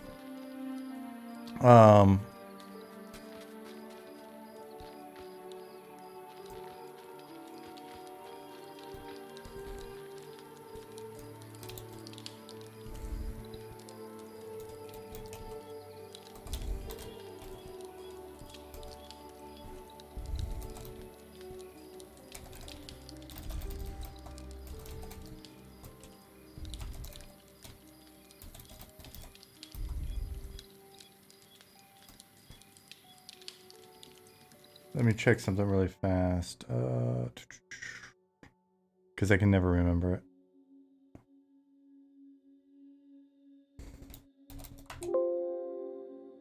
Ah, that's what it is.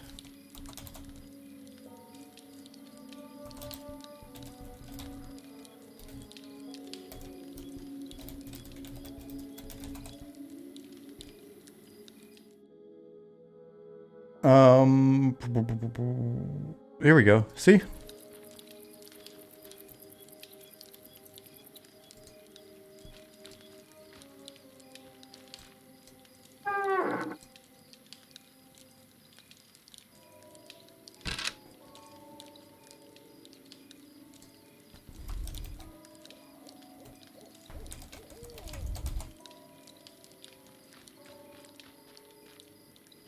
Yeah, well, and if you're out and about, like I'm already getting a bonus from being in an inn. So because we're hanging out in here, we're getting a little buff. So we've got a nice little experience bonus. I don't think it's got a description, right? No, not at the moment.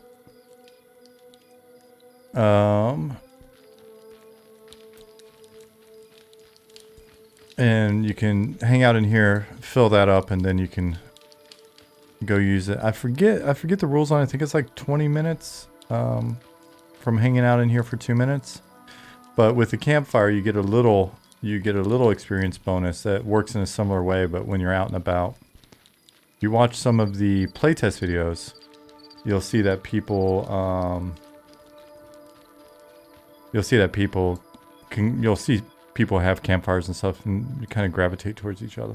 Is that bonus fixed? Didn't seem to persist even after staying in the inn for a while. It's currently sticking. I didn't know it was broken, but I've got it right now.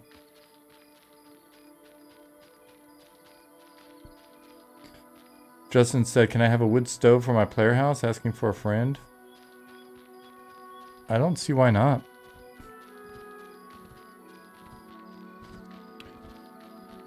He also said, I'm probably going to be moving to Freeport in a few years, on to Freeport in a few years, up near the Canadian border. You can get a house up there for absolutely nothing. Plus I have a tragic fixation on potatoes that Aroostook County is known for. That area you live in is really pretty, dude. It's a nice part of the world.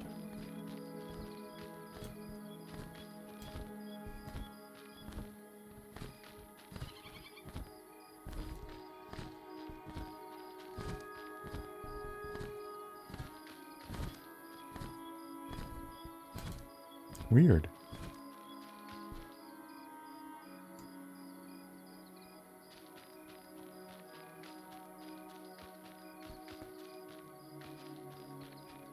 Interesting.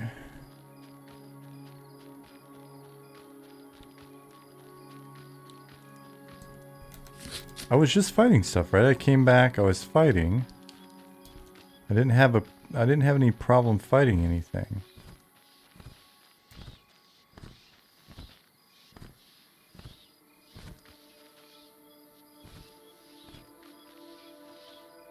I wonder if the server's gotten into a funky state.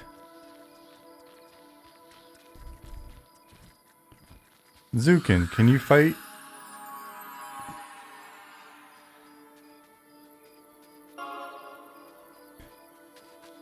Oh man. Yeah, you can. Alright, I'm in a funky state. Let me go camp real quick, I'll come back. Officer Goose, thank you for the follow.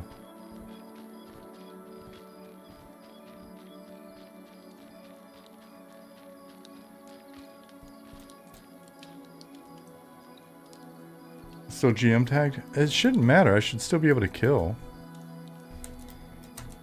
But let me turn it off real quick.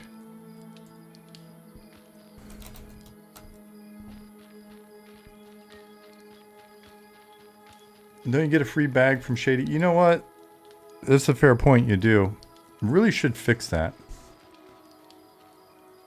Should make that less easy, or make it so you can only put cloth scraps in it.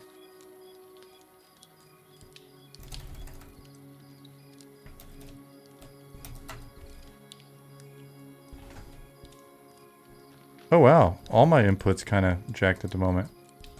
It's not letting me fire off commands and shit. So let me just kill my client and come back in.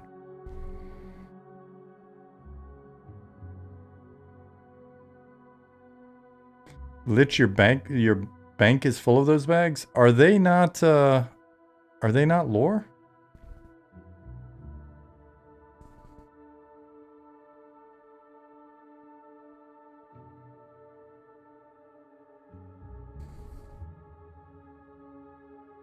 Jeez. See, that's why we have these streams, so that you guys can so that you guys can rat yourselves out. You're definitely getting yourself nerfed.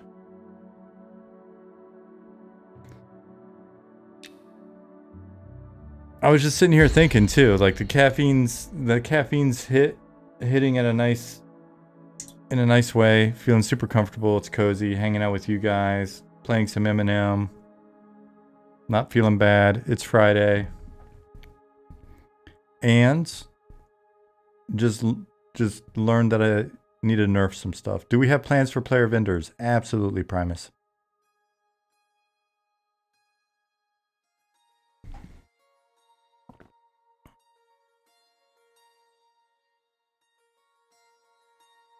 Oh wait, is it the reward bag? It's not 10 of his bags?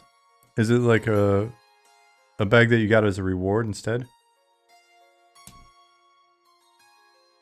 I think that's fair. That won't be nerfed. But his bag, he gives you a bag.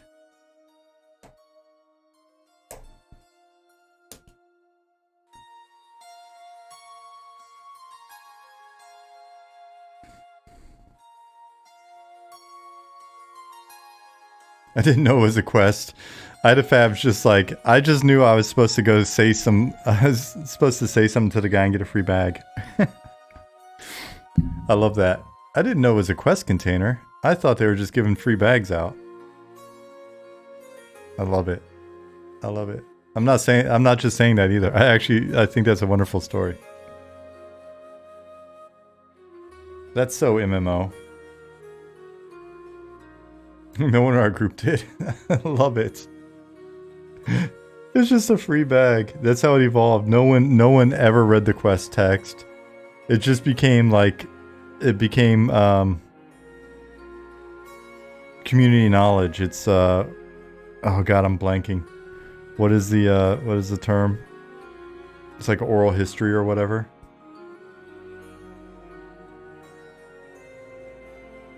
Oral tradition. Tribal knowledge, yeah. Idafab in the whole group was just like, for whatever reason, you say this word to this gnome, he gives you a bag. Best quest ever.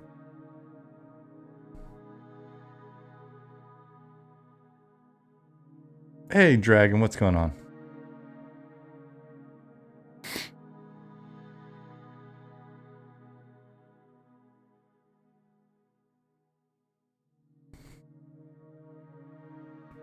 Would you guys be horribly bummed if the quest bags only took the quest items?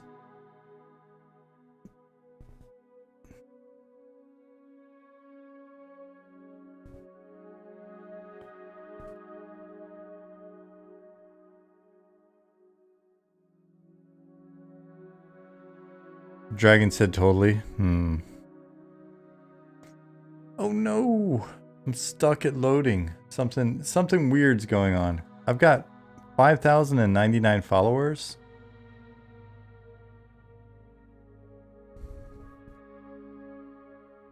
Nobody else hit follow ever again.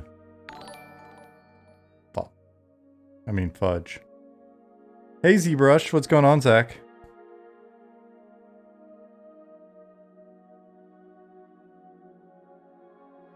Let me refresh so I can see how many I've got now. Yep, 5,100.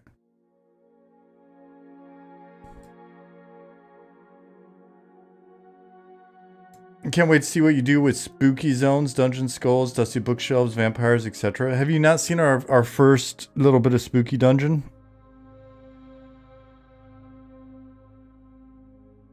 Oh man, something weird's going on. Let me just hop in the editor.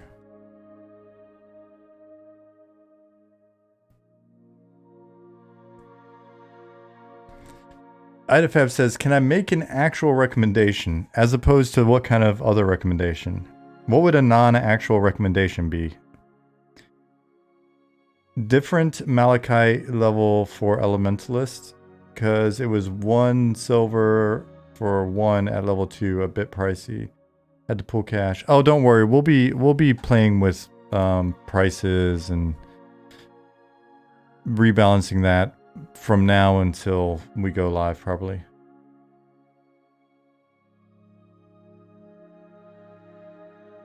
Maybe if higher level quest bags or something were more strict. I think it would defeat the purpose, though, Zukin. The idea is that you have limited space. The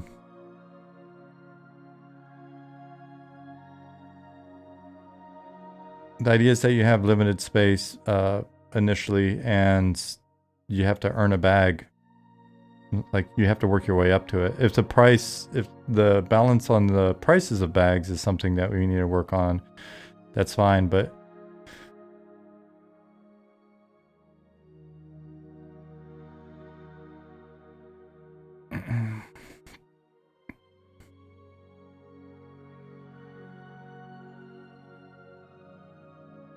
yeah, I mean, many of them already have some size limitations.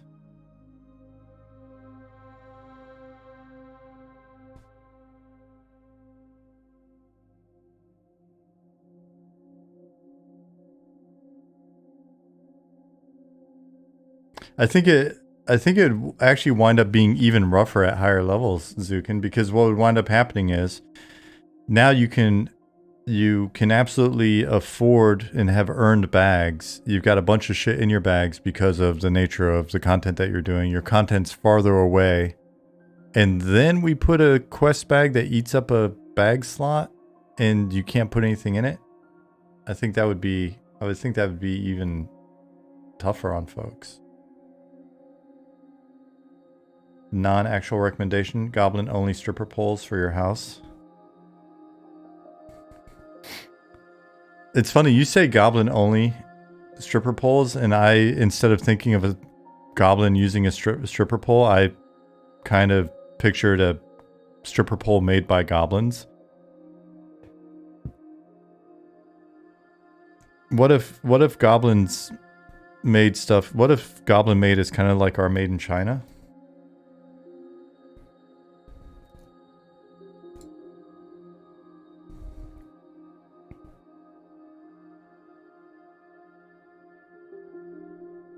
That would not be an enjoyable pole to use. No, probably not. It would probably work about. It would probably work about as good as the various stripper pole accident videos that you see on Instagram, unless I'm the only one that sees those.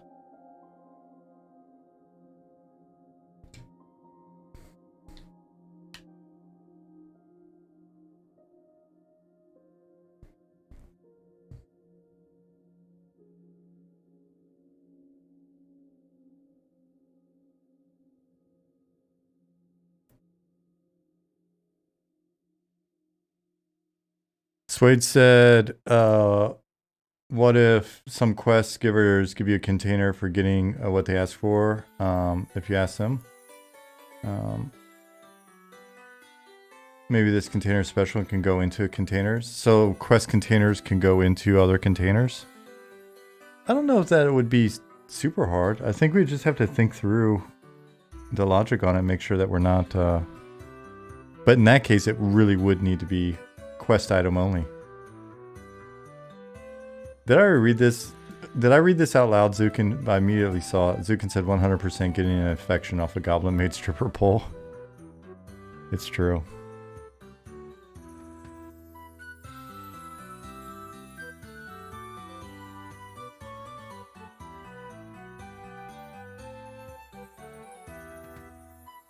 Nicodemus, Nice guy Nicodemus says, every goblin stripper pole would look unique though, made from the best parts they could pull for pillage and put together.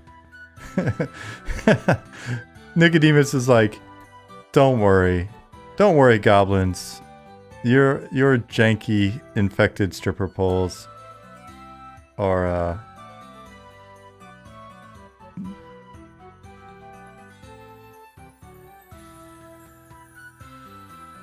Honey, stop crying. It's not that your stripper pole is ugly.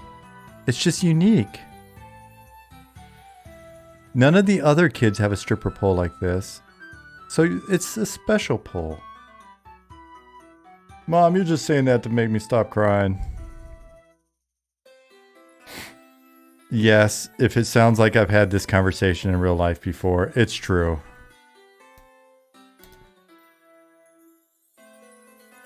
Pineapple. Sorry, John.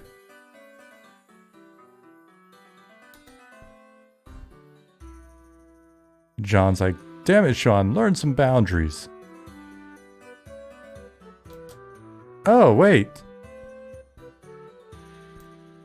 Alright, so I can take that feedback off my list. Simon's glass already does what I was going to recommend that it does. It's a little bit harder to see. With the frequency of pizza discussions here, is that the best safe word? I think so. Just because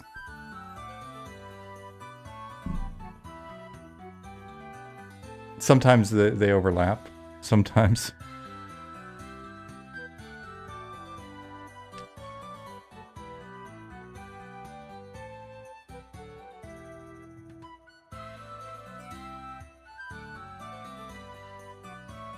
What's with everyone assuming goblins are the equivalent of Jawas? Goblins do not steal, they mostly murder and reuse, not resell. Goblins steal? What are you talking about? You can still see Cabbage online? Yeah, something's weird with him. Let me know if he times out at some point.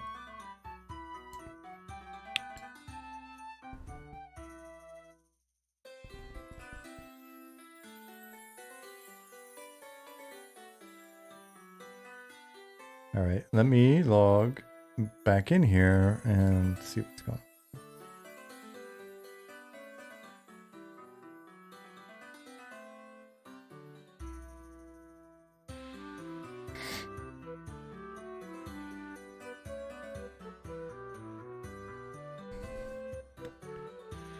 on.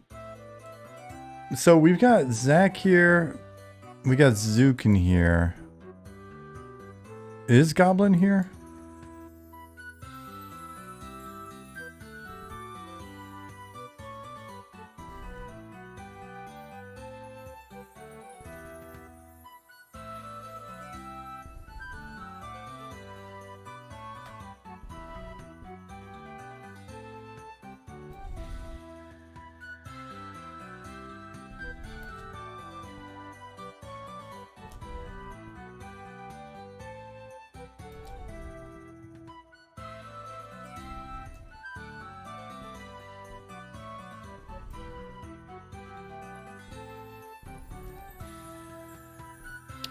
Who was asking about spooky stuff a minute ago?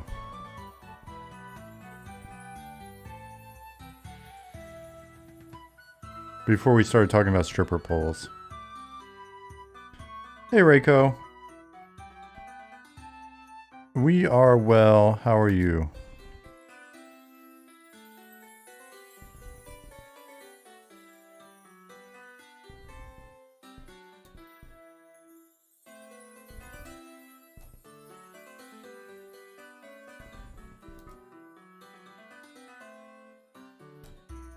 I did.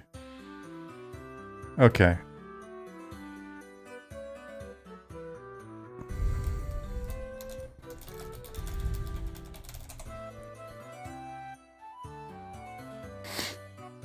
Let's hop over and show you one real quick.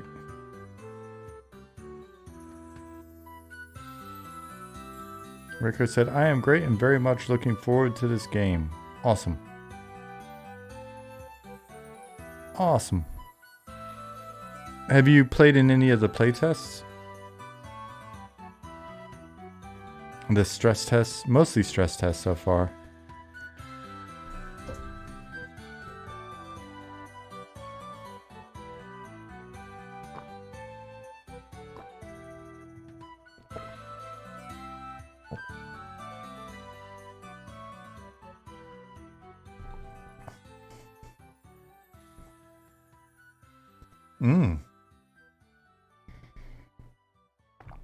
Awesome. Interesting. So you haven't yet. Cool.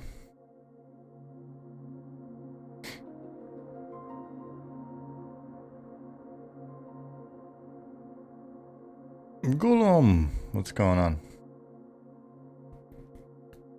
So, for those of you that haven't been in the stress tests or playtests yet, was it just a timing thing? Were you unaware of them? Why weren't you there? Help us understand so we can improve your experience in the future. Fuller said, I learned about this game a couple days after the last playtest. Can't wait to get in the next session. All right on.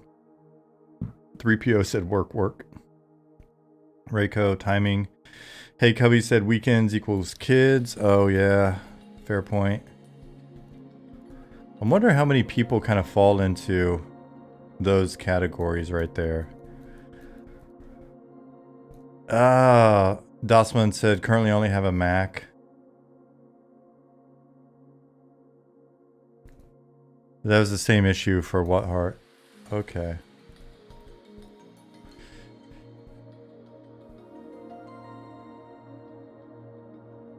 Watching while wiping on a WoW pug raids. I'm sorry for your loss of time and sanity.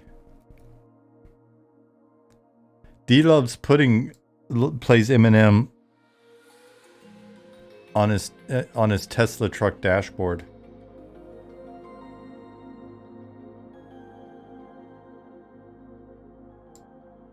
Mac, yep. Mac camp. Let's see. First one in April, I was on family vacation, no PC. Was able to make a second one. The one in December, I was away for son's hockey games. Oh, fair enough. Mingsta said, shadows here look cool. Thank you.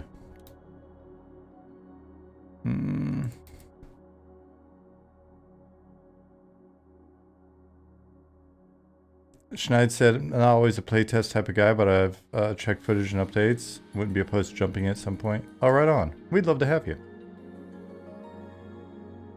Isnova says, I've been looking into a refrigerator with a 16-inch screen to play with my Stream Deck. All right.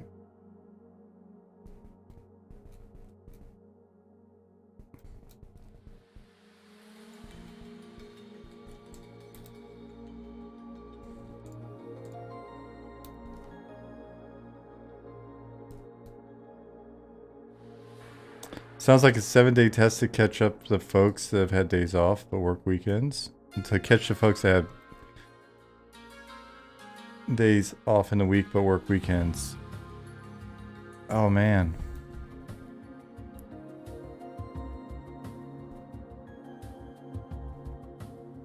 We don't have a playtest scheduled yet.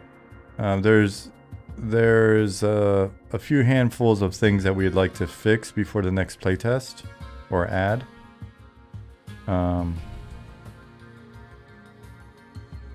So we'll let you guys know as soon as we figure out a good time.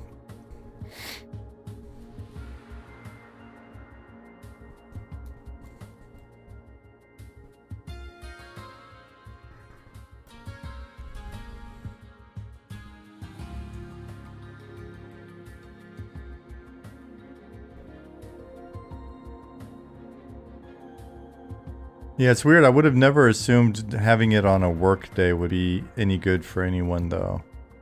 But I guess it makes sense if you've got family stuff in the weekend or whatever. But I mean, in that case, does Friday night count?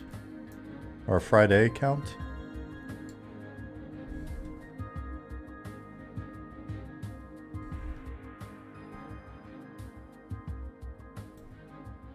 What level range is Tomb of the Last Wormsbane? It's like level 2 or 3 up to like 15 or 17, I think.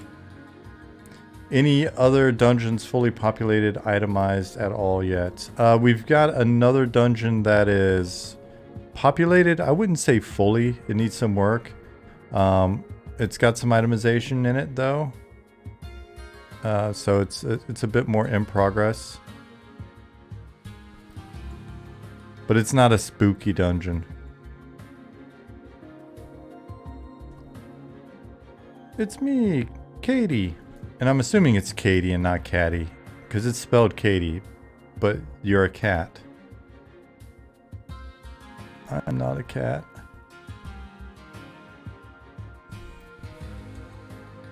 Are dungeons instanced or opened? They are open.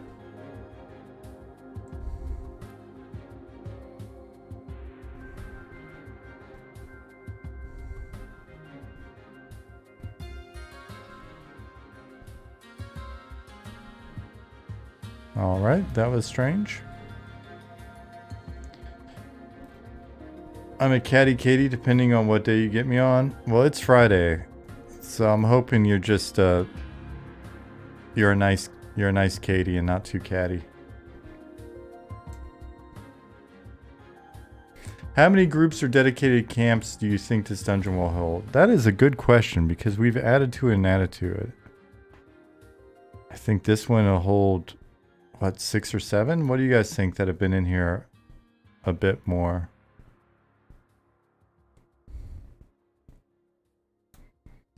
Done with work. I'm eating tacos, so no catty Katie today. Not hangry. What kind of tacos are you eating? I miss wonderful tacos. I used to live in Austin, Texas, and the tacos there were pretty awesome. It's not Tuesday. I think in Sweden it's Taco Friday.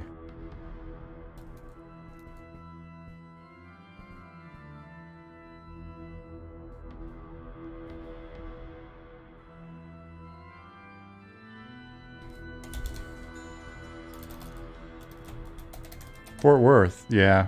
Then you've got good tacos. Same in Norway, Taco Friday? Yeah, I guess it's just a Scandinavian thing. The Scandinavians. I feel it can hold 6 to 8 maybe? It won't hold 6 level 4 groups, so need diverse level ranges. Yeah, that's true, it is a range. Gebo 2023 says it'll hold 5 to 7. I died in there a lot last playtest, but there were several groups. Alright, cool. Oops, did I go out? Did I go out the door? No. Did I just... What's going on tonight? Yeah, you guys are like... I'm gonna have a playtest anytime soon? Maybe not. For a little bit. Some weird stuff going on. Let me check Slack and see if I'm just missing things. Nico Plus, are you Norwegian or are you just hanging out in Norway?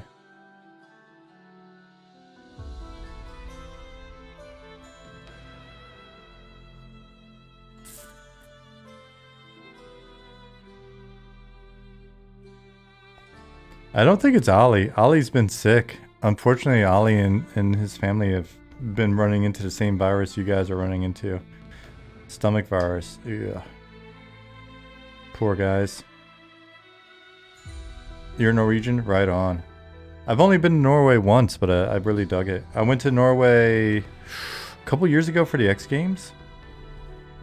Norway's really small. So I probably met you.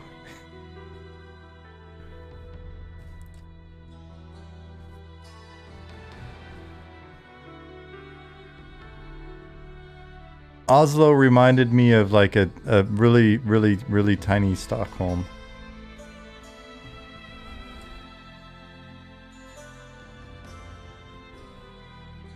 So this is a different dungeon for those of you that haven't been here. This is a different dungeon that we're working on.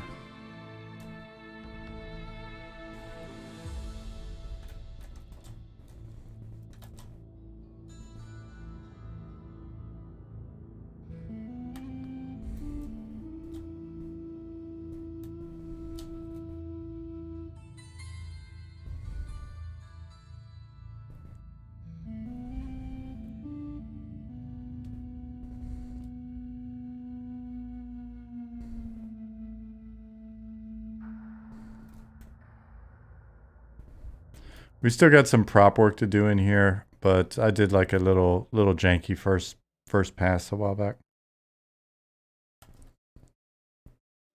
Yeah, stuff in here is a little bit higher level. That entry area should not be... The entry level, or the entry area stuff is like 7 or 8 or whatever. These guys are higher. Has anybody not seen this place before?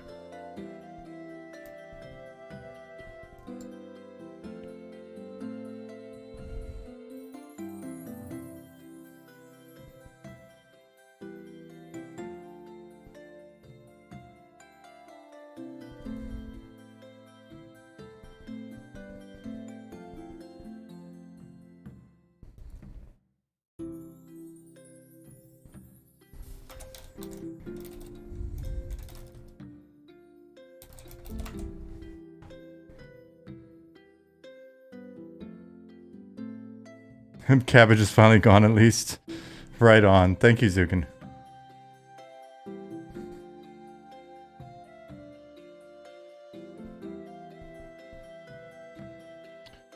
Can you post the error that you're getting, Zukin, in bug discussion, I guess?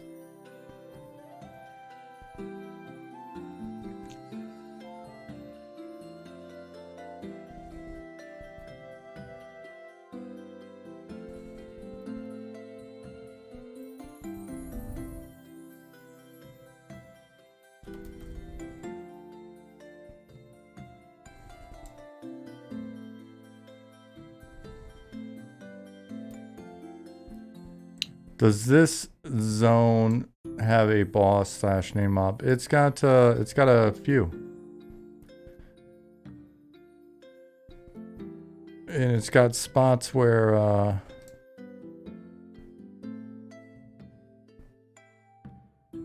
it's even got super well named rares.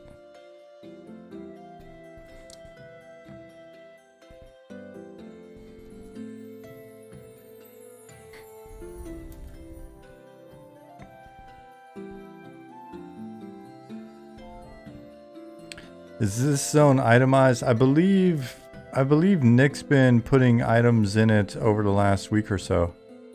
Updating some of the mobs and adding items.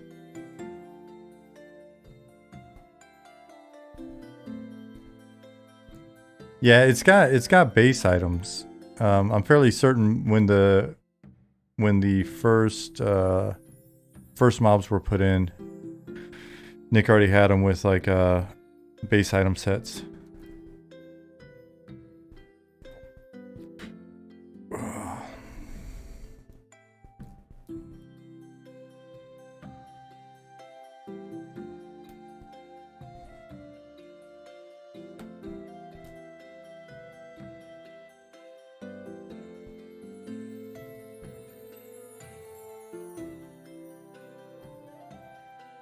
Jintaki, I believe so.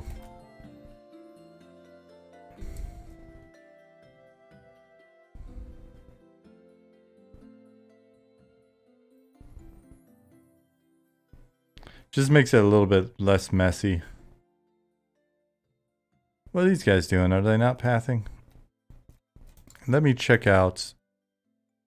See what's going on. This zone is Telekir. Oh, this zone's real big. I'm only showing you a portion of it so far.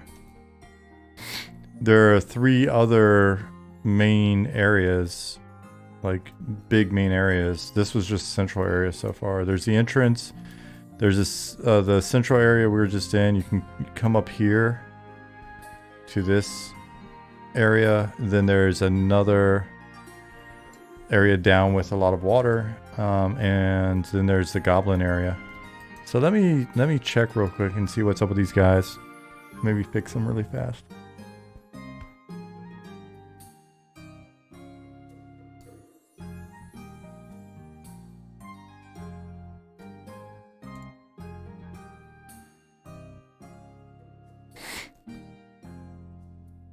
Is there a hidden underwater tunnel? There's at least one, but I thought there might be more than one.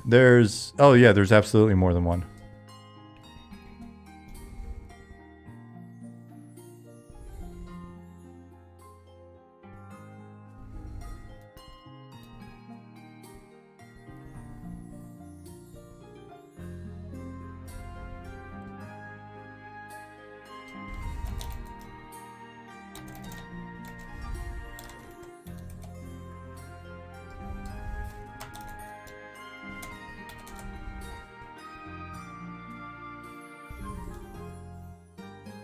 Let me see what's up with these guys. What's up with you?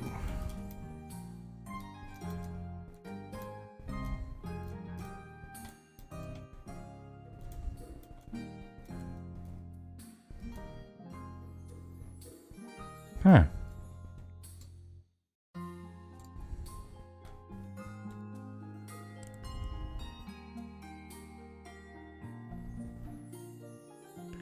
Watch that little tweak right there. Is probably it.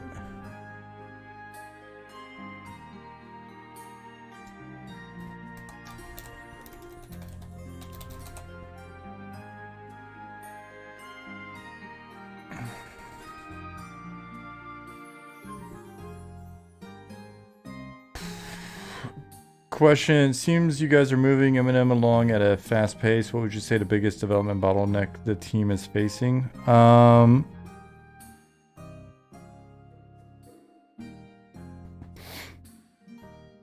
I answer that with, instead of I mean, if we qualify, not necessarily bottleneck, I guess you could say it's a bottleneck. It's not a bottleneck. What is our sort of long leg? What takes us the most time to develop? Right now, new zones. If we're looking at sort of the totality of what we're wanting to make, new zones and animations are kind of our long legs on development overall. Characters move at a pretty good clip, and this is by no means, it's not a criticism or anything like that of folks on the environment side, or Ark and staff on animation. It's just different things that we make require different amounts of time, and so zones take us a fair bit because you've got zone specific textures. Some of the stuff that we're looking at in here is not final textures, so you've got the design and layout of the zone, right? Building out the zone, getting it textured, getting it propped, and then different zone types have different levels of complexity. So like a simpler outdoor zone, like a shaded dunes, is a much easier thing and requires less time than like this crazy, big, complex dungeon, right? So, and so for us, those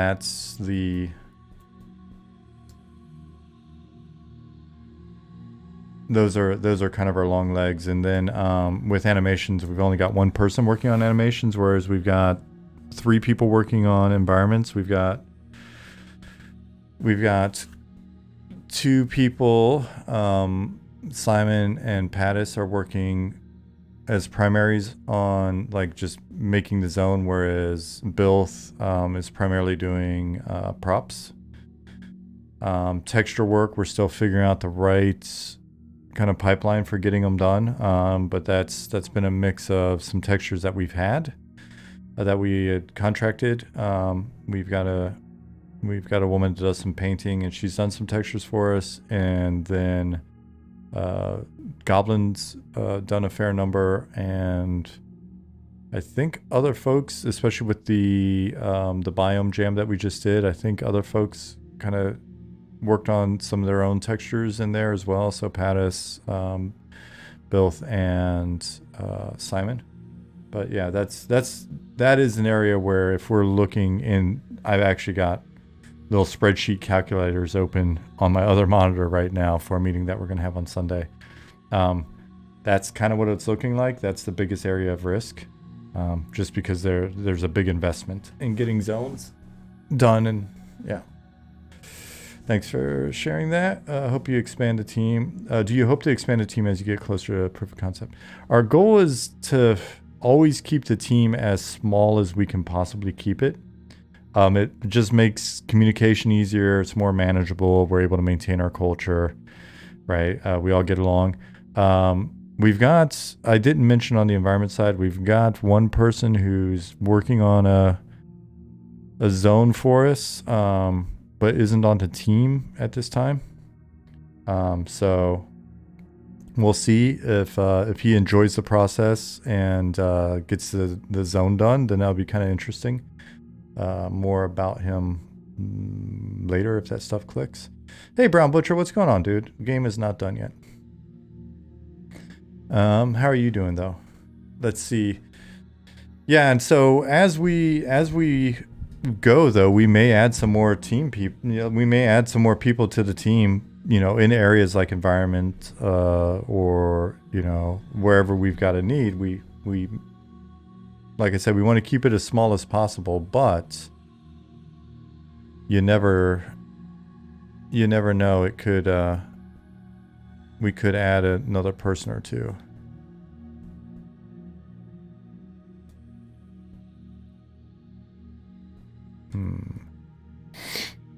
Interesting. So it's a wander in volume, pause chance, 75. I think that should actually be 0.7. Sorry. 0.7 if we're going to do that. Pause duration. For these guys, I think 8's fine, but we could give it a... We could do a 6 or... Yeah, 6 plus minus 3. Let's, with that number in there, let's see what happens. So let's hit save. Let's reload the zone again and see if my dudes start moving. It's interesting because these guys used to work, so I'm wondering on some of these that used to work what of them have been affected by a code change versus which of them been affected by people kind of touching stuff. So we've got to figure that out. But yeah, to sort of wrap up the response to Mingsta, as we move forward in sort of keeping with us being a very transparent team, when we start to give you more details about like proof of concept and how things are going and where we're heading, we'll probably be providing even more details on kind of the logistics of things than we have in the past. So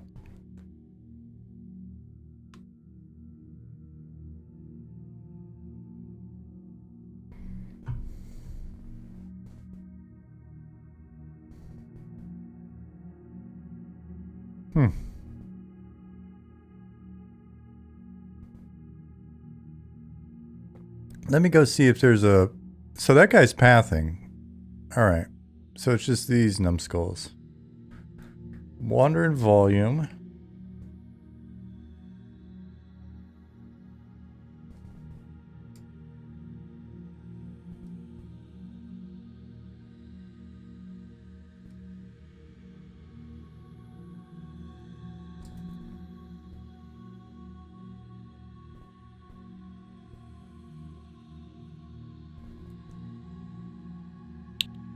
Let's try one more time.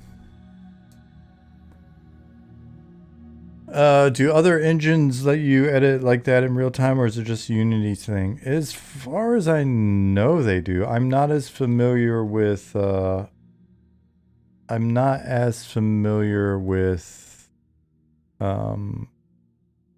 Godot.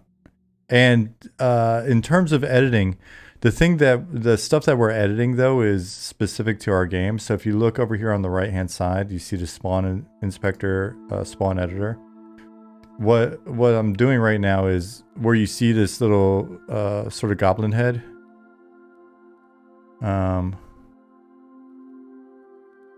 You see these guys right here, little goblin heads, these points. This is all data that we're loading up. So this is just a visual representation of data that's in our database. Right. So like these guys right here are actually these volumes that are associated with this spawn point because it's a spawn volume instead of a spawn point. These guys right here, you know, this guy's obviously spawned right here, facing this way. This guy spawned right here, but then eventually walks down, pauses, comes back. all of that, what you're seeing in there is just a visual representation of two tables, really. And those tables are zone spawn. So show all, tell here. So it's this data right here. And so see here, it's positional data linked to these point spawns, well, right here. And then this would be defining the volumes, right? So you've got position, facing. If it's a volume, it'll say, like right here, box instead of point. And then here's the parameters that define the volume. And then they link over to spawn groups, which is another table. And the spawn groups is essentially the encounter table. So it's saying, roll the dice and see, excuse me, roll the dice and see which of these NPCs is going to spawn at this point or in this volume, right? And so the relational database essentially chains data together. So we've got a spawn point right here, which then references a spawn group, which then references one or more NPC table or one or more NPC entries in this NPC table, right? And then the spawn command, these guys are the behaviors that we're seeing, like where this Ashira spawns, waits for a certain amount of time, walks to this point, waits for a certain amount of time, walks back home, resets. And so what we could do is if we click on this right here, so that's 241. We edit it over here if we would like, and then we save it into the database. And you know, we can change, you know, the spawn table, and we can change the commands and all that stuff right here. The interface on this has gotten a bit better than when we first started the project, because I can just like grab these and drag them around and they'll reindex themselves. Fairly certain that's something Keith added in. But if we look till here, and we've got 241. So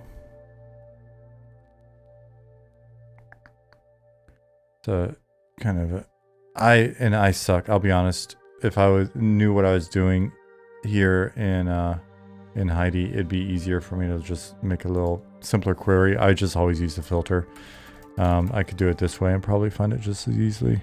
So 241, but I never have to edit this sort of stuff in here directly for the most part. But here, this is that guy.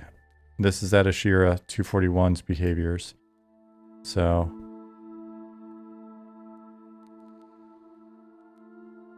yeah, I was about to say there's got to be another one. It's just kind of out of order. Yeah, so index 0, pause. It's the first command right there. Index 0, pause, 120 seconds. Then do a go to. Then pause again for 20 seconds, then go home, then set active command 0. So it basically says go back to index 0. The zone spawn table is a big boy, at least compared to your other tables. In terms of like, you're looking at the number of megs here. Or?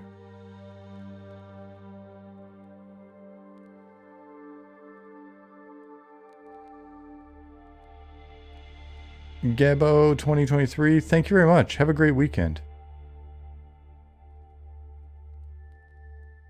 My gnome's head looks like Picard, and the robe kind of looks like the Starfleet uniform.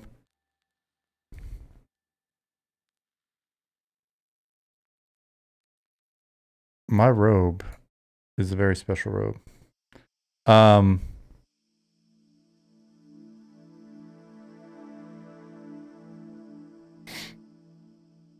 Let's see, zone spawn table, but Trinity says, just ignore me. I learned about how the database is used. I like learning how the database is used in development. Oh, right on. Yeah.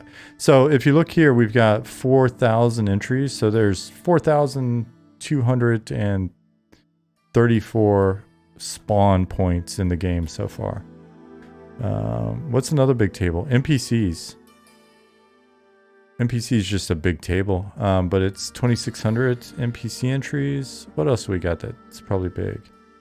item 4,000 entries. So it adds up pretty quickly. That's why when I talk to people about setting up their tools and stuff for their MMO, really having a pretty simple, easy to use database where you know that's more just focused on being able to manage shitloads of data is definitely good.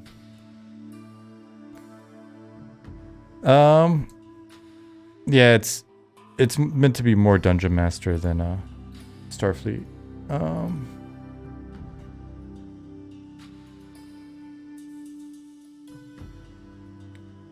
Infardish said, stuff is awesome. See, it makes sense. It's all logic based. Just never seen how everything works on the back end of games. Yeah, man, like I'm not a very technical person at all. So it's great that we kind of design with like a certain simplicity in mind. Are these guys moving yet?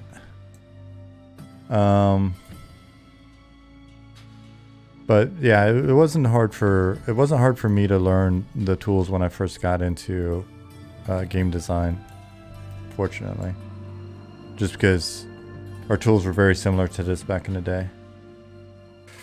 Northern Rogue says, thanks for sharing the behind the scenes. Very interesting to see as a dev. Greetings from Stockholm. And yes, Oslo is really a small Stockholm. Right on. I used to live in Stockholm. Northern Rogue. I used to live right where there used to be a place called the Kappa Bar. And I lived in an apartment right where the Kappa Bar was, which was a cool place. It was a esports bar. So it was like a sports bar, only all the TVs were playing like League and Counter-Strike and stuff like that.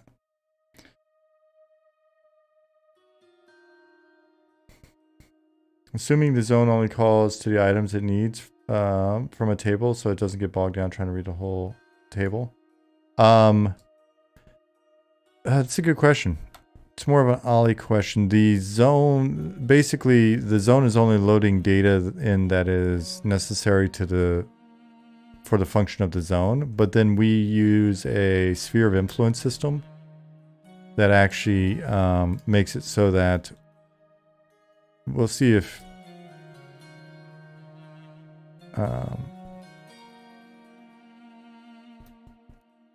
so if you look over here, see how nothing's at these spawn points. So it's basically got all of this down cycled until I move within the sphere of influence, and then it basically loads it up.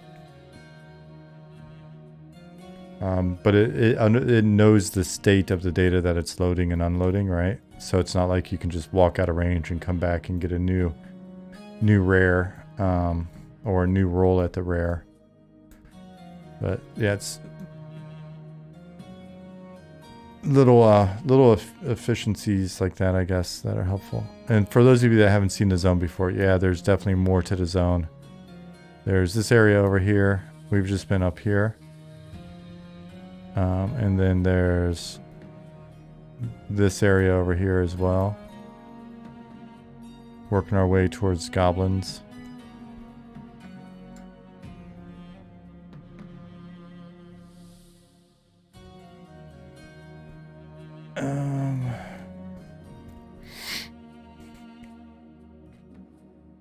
Gulam says, oh, that's awesome. My dream would be to open an esports bar someday. It makes sense. I mean, it makes as much sense as opening any bar does, I guess. I've got to assume it's a tough business.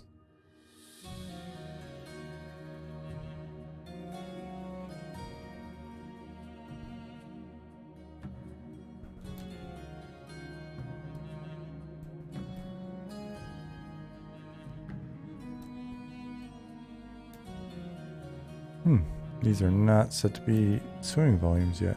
Interesting.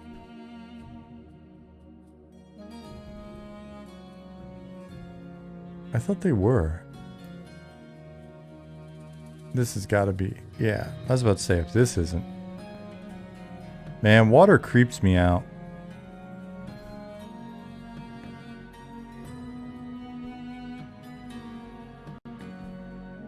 Are you handling vertical space for monsters differently than EQ? Yeah. Yep. I'm not saying it's perfect, but it's definitely going to be different than, especially old EQ. Old EQ, we had a lot of issues with the Z-axis, which I guess is the Y-axis in Unity. So our vertical axis was pretty problematic. That's why you had zones like Tower of Frozen Shadow that, since they were meant to be vertical, were sliced up and just, you know, separate layers next to each other. Axi? I don't think it's Axi. Is it really Axi, Cubby? You've got an axis and then you've got axes. Okay, I was about to say. Don't mess with me. I've been living in Europe for going on. I just realized next year will be 10 years in Europe. So I'm going to use that as my excuse for why I'm so bad at speaking.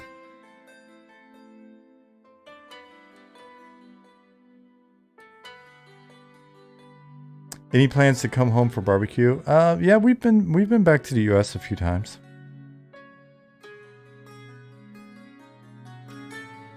Ten years in Europe sounds like a romantic comedy. Simon, that's funny you say that. Because anytime I think of romantic comedies, I think of the first time I played my Ixar on Ralos.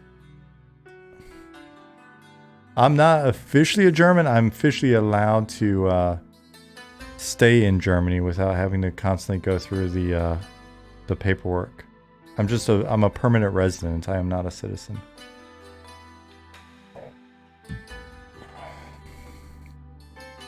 Bardtail Delight said, probably been asked before, but have you heard about the new EQ project that's been leaked from the investor meetings? Yeah. I don't know that it's I don't know that it was leaked. It's part of their like shareholder packet. But yeah, we'll see. I'll be curious to see. I mean, it'd be cool if they made a cool game. There's been a lot going on with layoffs and things like that this year, so I'd be curious to see what that company's focus is going to be like as the year progresses. Northern Rogue says, have to visit Kappa Bar. Looks like a fun place. Walked by there many times. Used to be a great Asian restaurant named Kokyo there. Yes, it was only like 1 or 2 doors down from there. I wonder if it's still, is it not there anymore? It's been several years at this point since I lived there, but I remember I was walking my dog one evening and there's a bus stop right there outside of that, I think it was a Japanese restaurant. And there's a bus stop there and there's a fire, or there's a trash can. And I guess somebody had thrown a cigarette in there or something because the trash can was on fire. So I just walked into the restaurant. I had my dog, so I didn't go all the way in. I opened the door and leaned in and was like, hey, do you have any water? And they're like, huh? And I was like, there's a fire out here. And they brought me a big pitcher of water. I went and doused the fire. That was like when I first lived there. And then we'd get food there every once in a while. Super nice couple.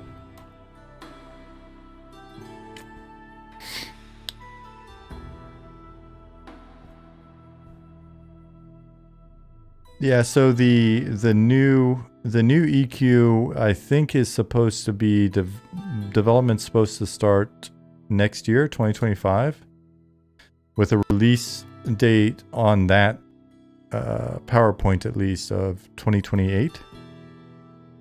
So should be interesting. Wasn't EQ known for a while? Though, no, I don't think there was any official confirmation of EQ3. Sorry, EQ3. There was speculation.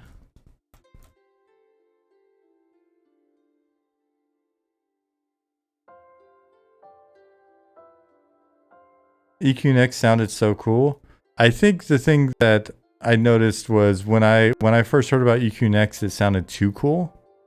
And when something sounds too cool, then it often doesn't work. Any plan on flora and bloom like grass, or is the plan to have flat textures on the ground? So the plan is to have a combination of flat textures with, you know, like tufts of grass in different places, but not like a full covering. So it's mostly going to be flat with something that sort of accentuates or reminds you that there is grass here. I think I started putting some little examples in earlier. And we may have more or whatever, but is the ladder climbable? Yes. So more sort of like areas with some spoofs.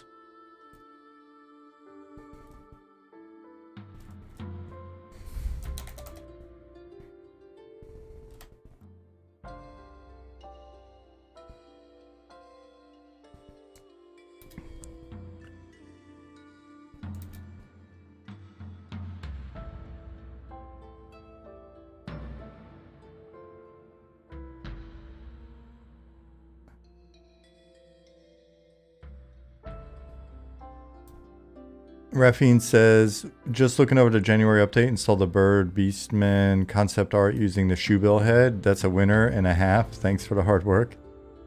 Ah, thanks for popping in here. Yeah, that was really cool. And speaking of, for those of you that aren't aware, we've got other people on the team that stream. So if you want to see stuff like that, either being concepted or being made, on the concept side, you can check out Goblin's streams. On the being made side, you can check out Zukin's streams.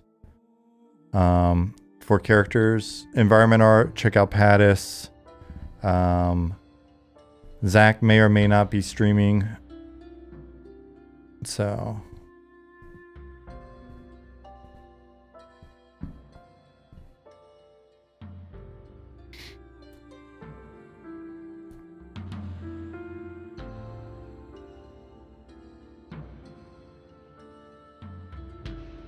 all right.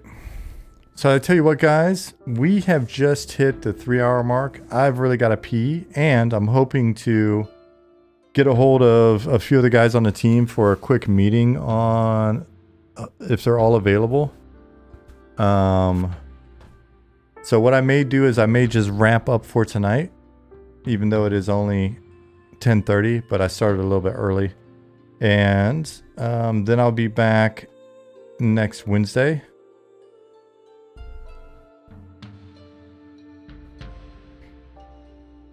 But that'll let me get sort of a leg up. Hopefully the guys are around. I don't know. But give me a leg up on that meeting because I don't know how long it's going to run. And apparently they didn't want to have it on stream because they're shy. I think. How's my finger? Finger, no bullshit, I'm getting it amputated on the 29th. Gilmere. The damage to the tendons and stuff is just too extensive, so we're gonna cut it off at the first knuckle, and that'll be that. Are you able to live stream it? Nope, they're not gonna let me live stream it. It would be cool if they would.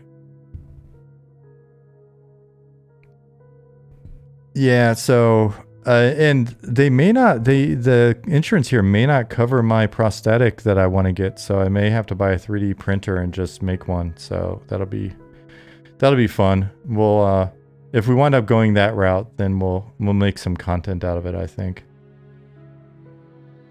And if any of you work at like a machine shop or are good at, you know, crafting things out of metal, then what I'll do is I'm just gonna recreate the prosthetic that I want, and it's got some cool metal stuff there, and what I'll do is I'll make it in plastic and then I'll send it to whomever to have it made in steel.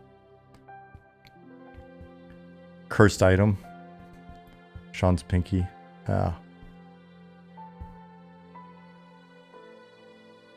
Sean's crooked little finger. All right, so that's that. You guys have a wonderful weekend. I will see you. Pinky of a prepper. Love it. I'll see you guys on Wednesday, just because I've changed my times up to match Jasmine's schedule. So Wednesday, Friday next week. See you Keebs. See you Brown Butcher. You're welcome. Thanks for being here. Talet. See you 3PO.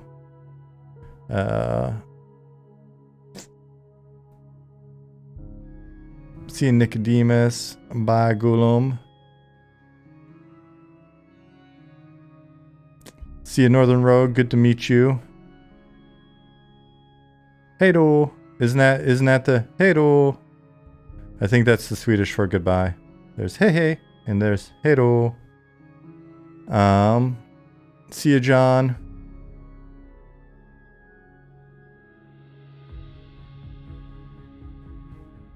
Oh yeah, I guess that works in Norway as well. Doesn't work in Finland though, because they speak a completely weird ass language. Jintaki, see you. Defiant Possum, see you. Lich, see ya. Have fun at the concert. My dude with the hockey player, have good luck this weekend with the hockey games. Chili Sauce, have a great weekend. You're very welcome.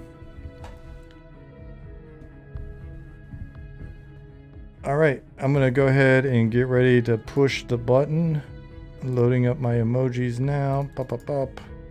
Cool. All right, guys. See ya.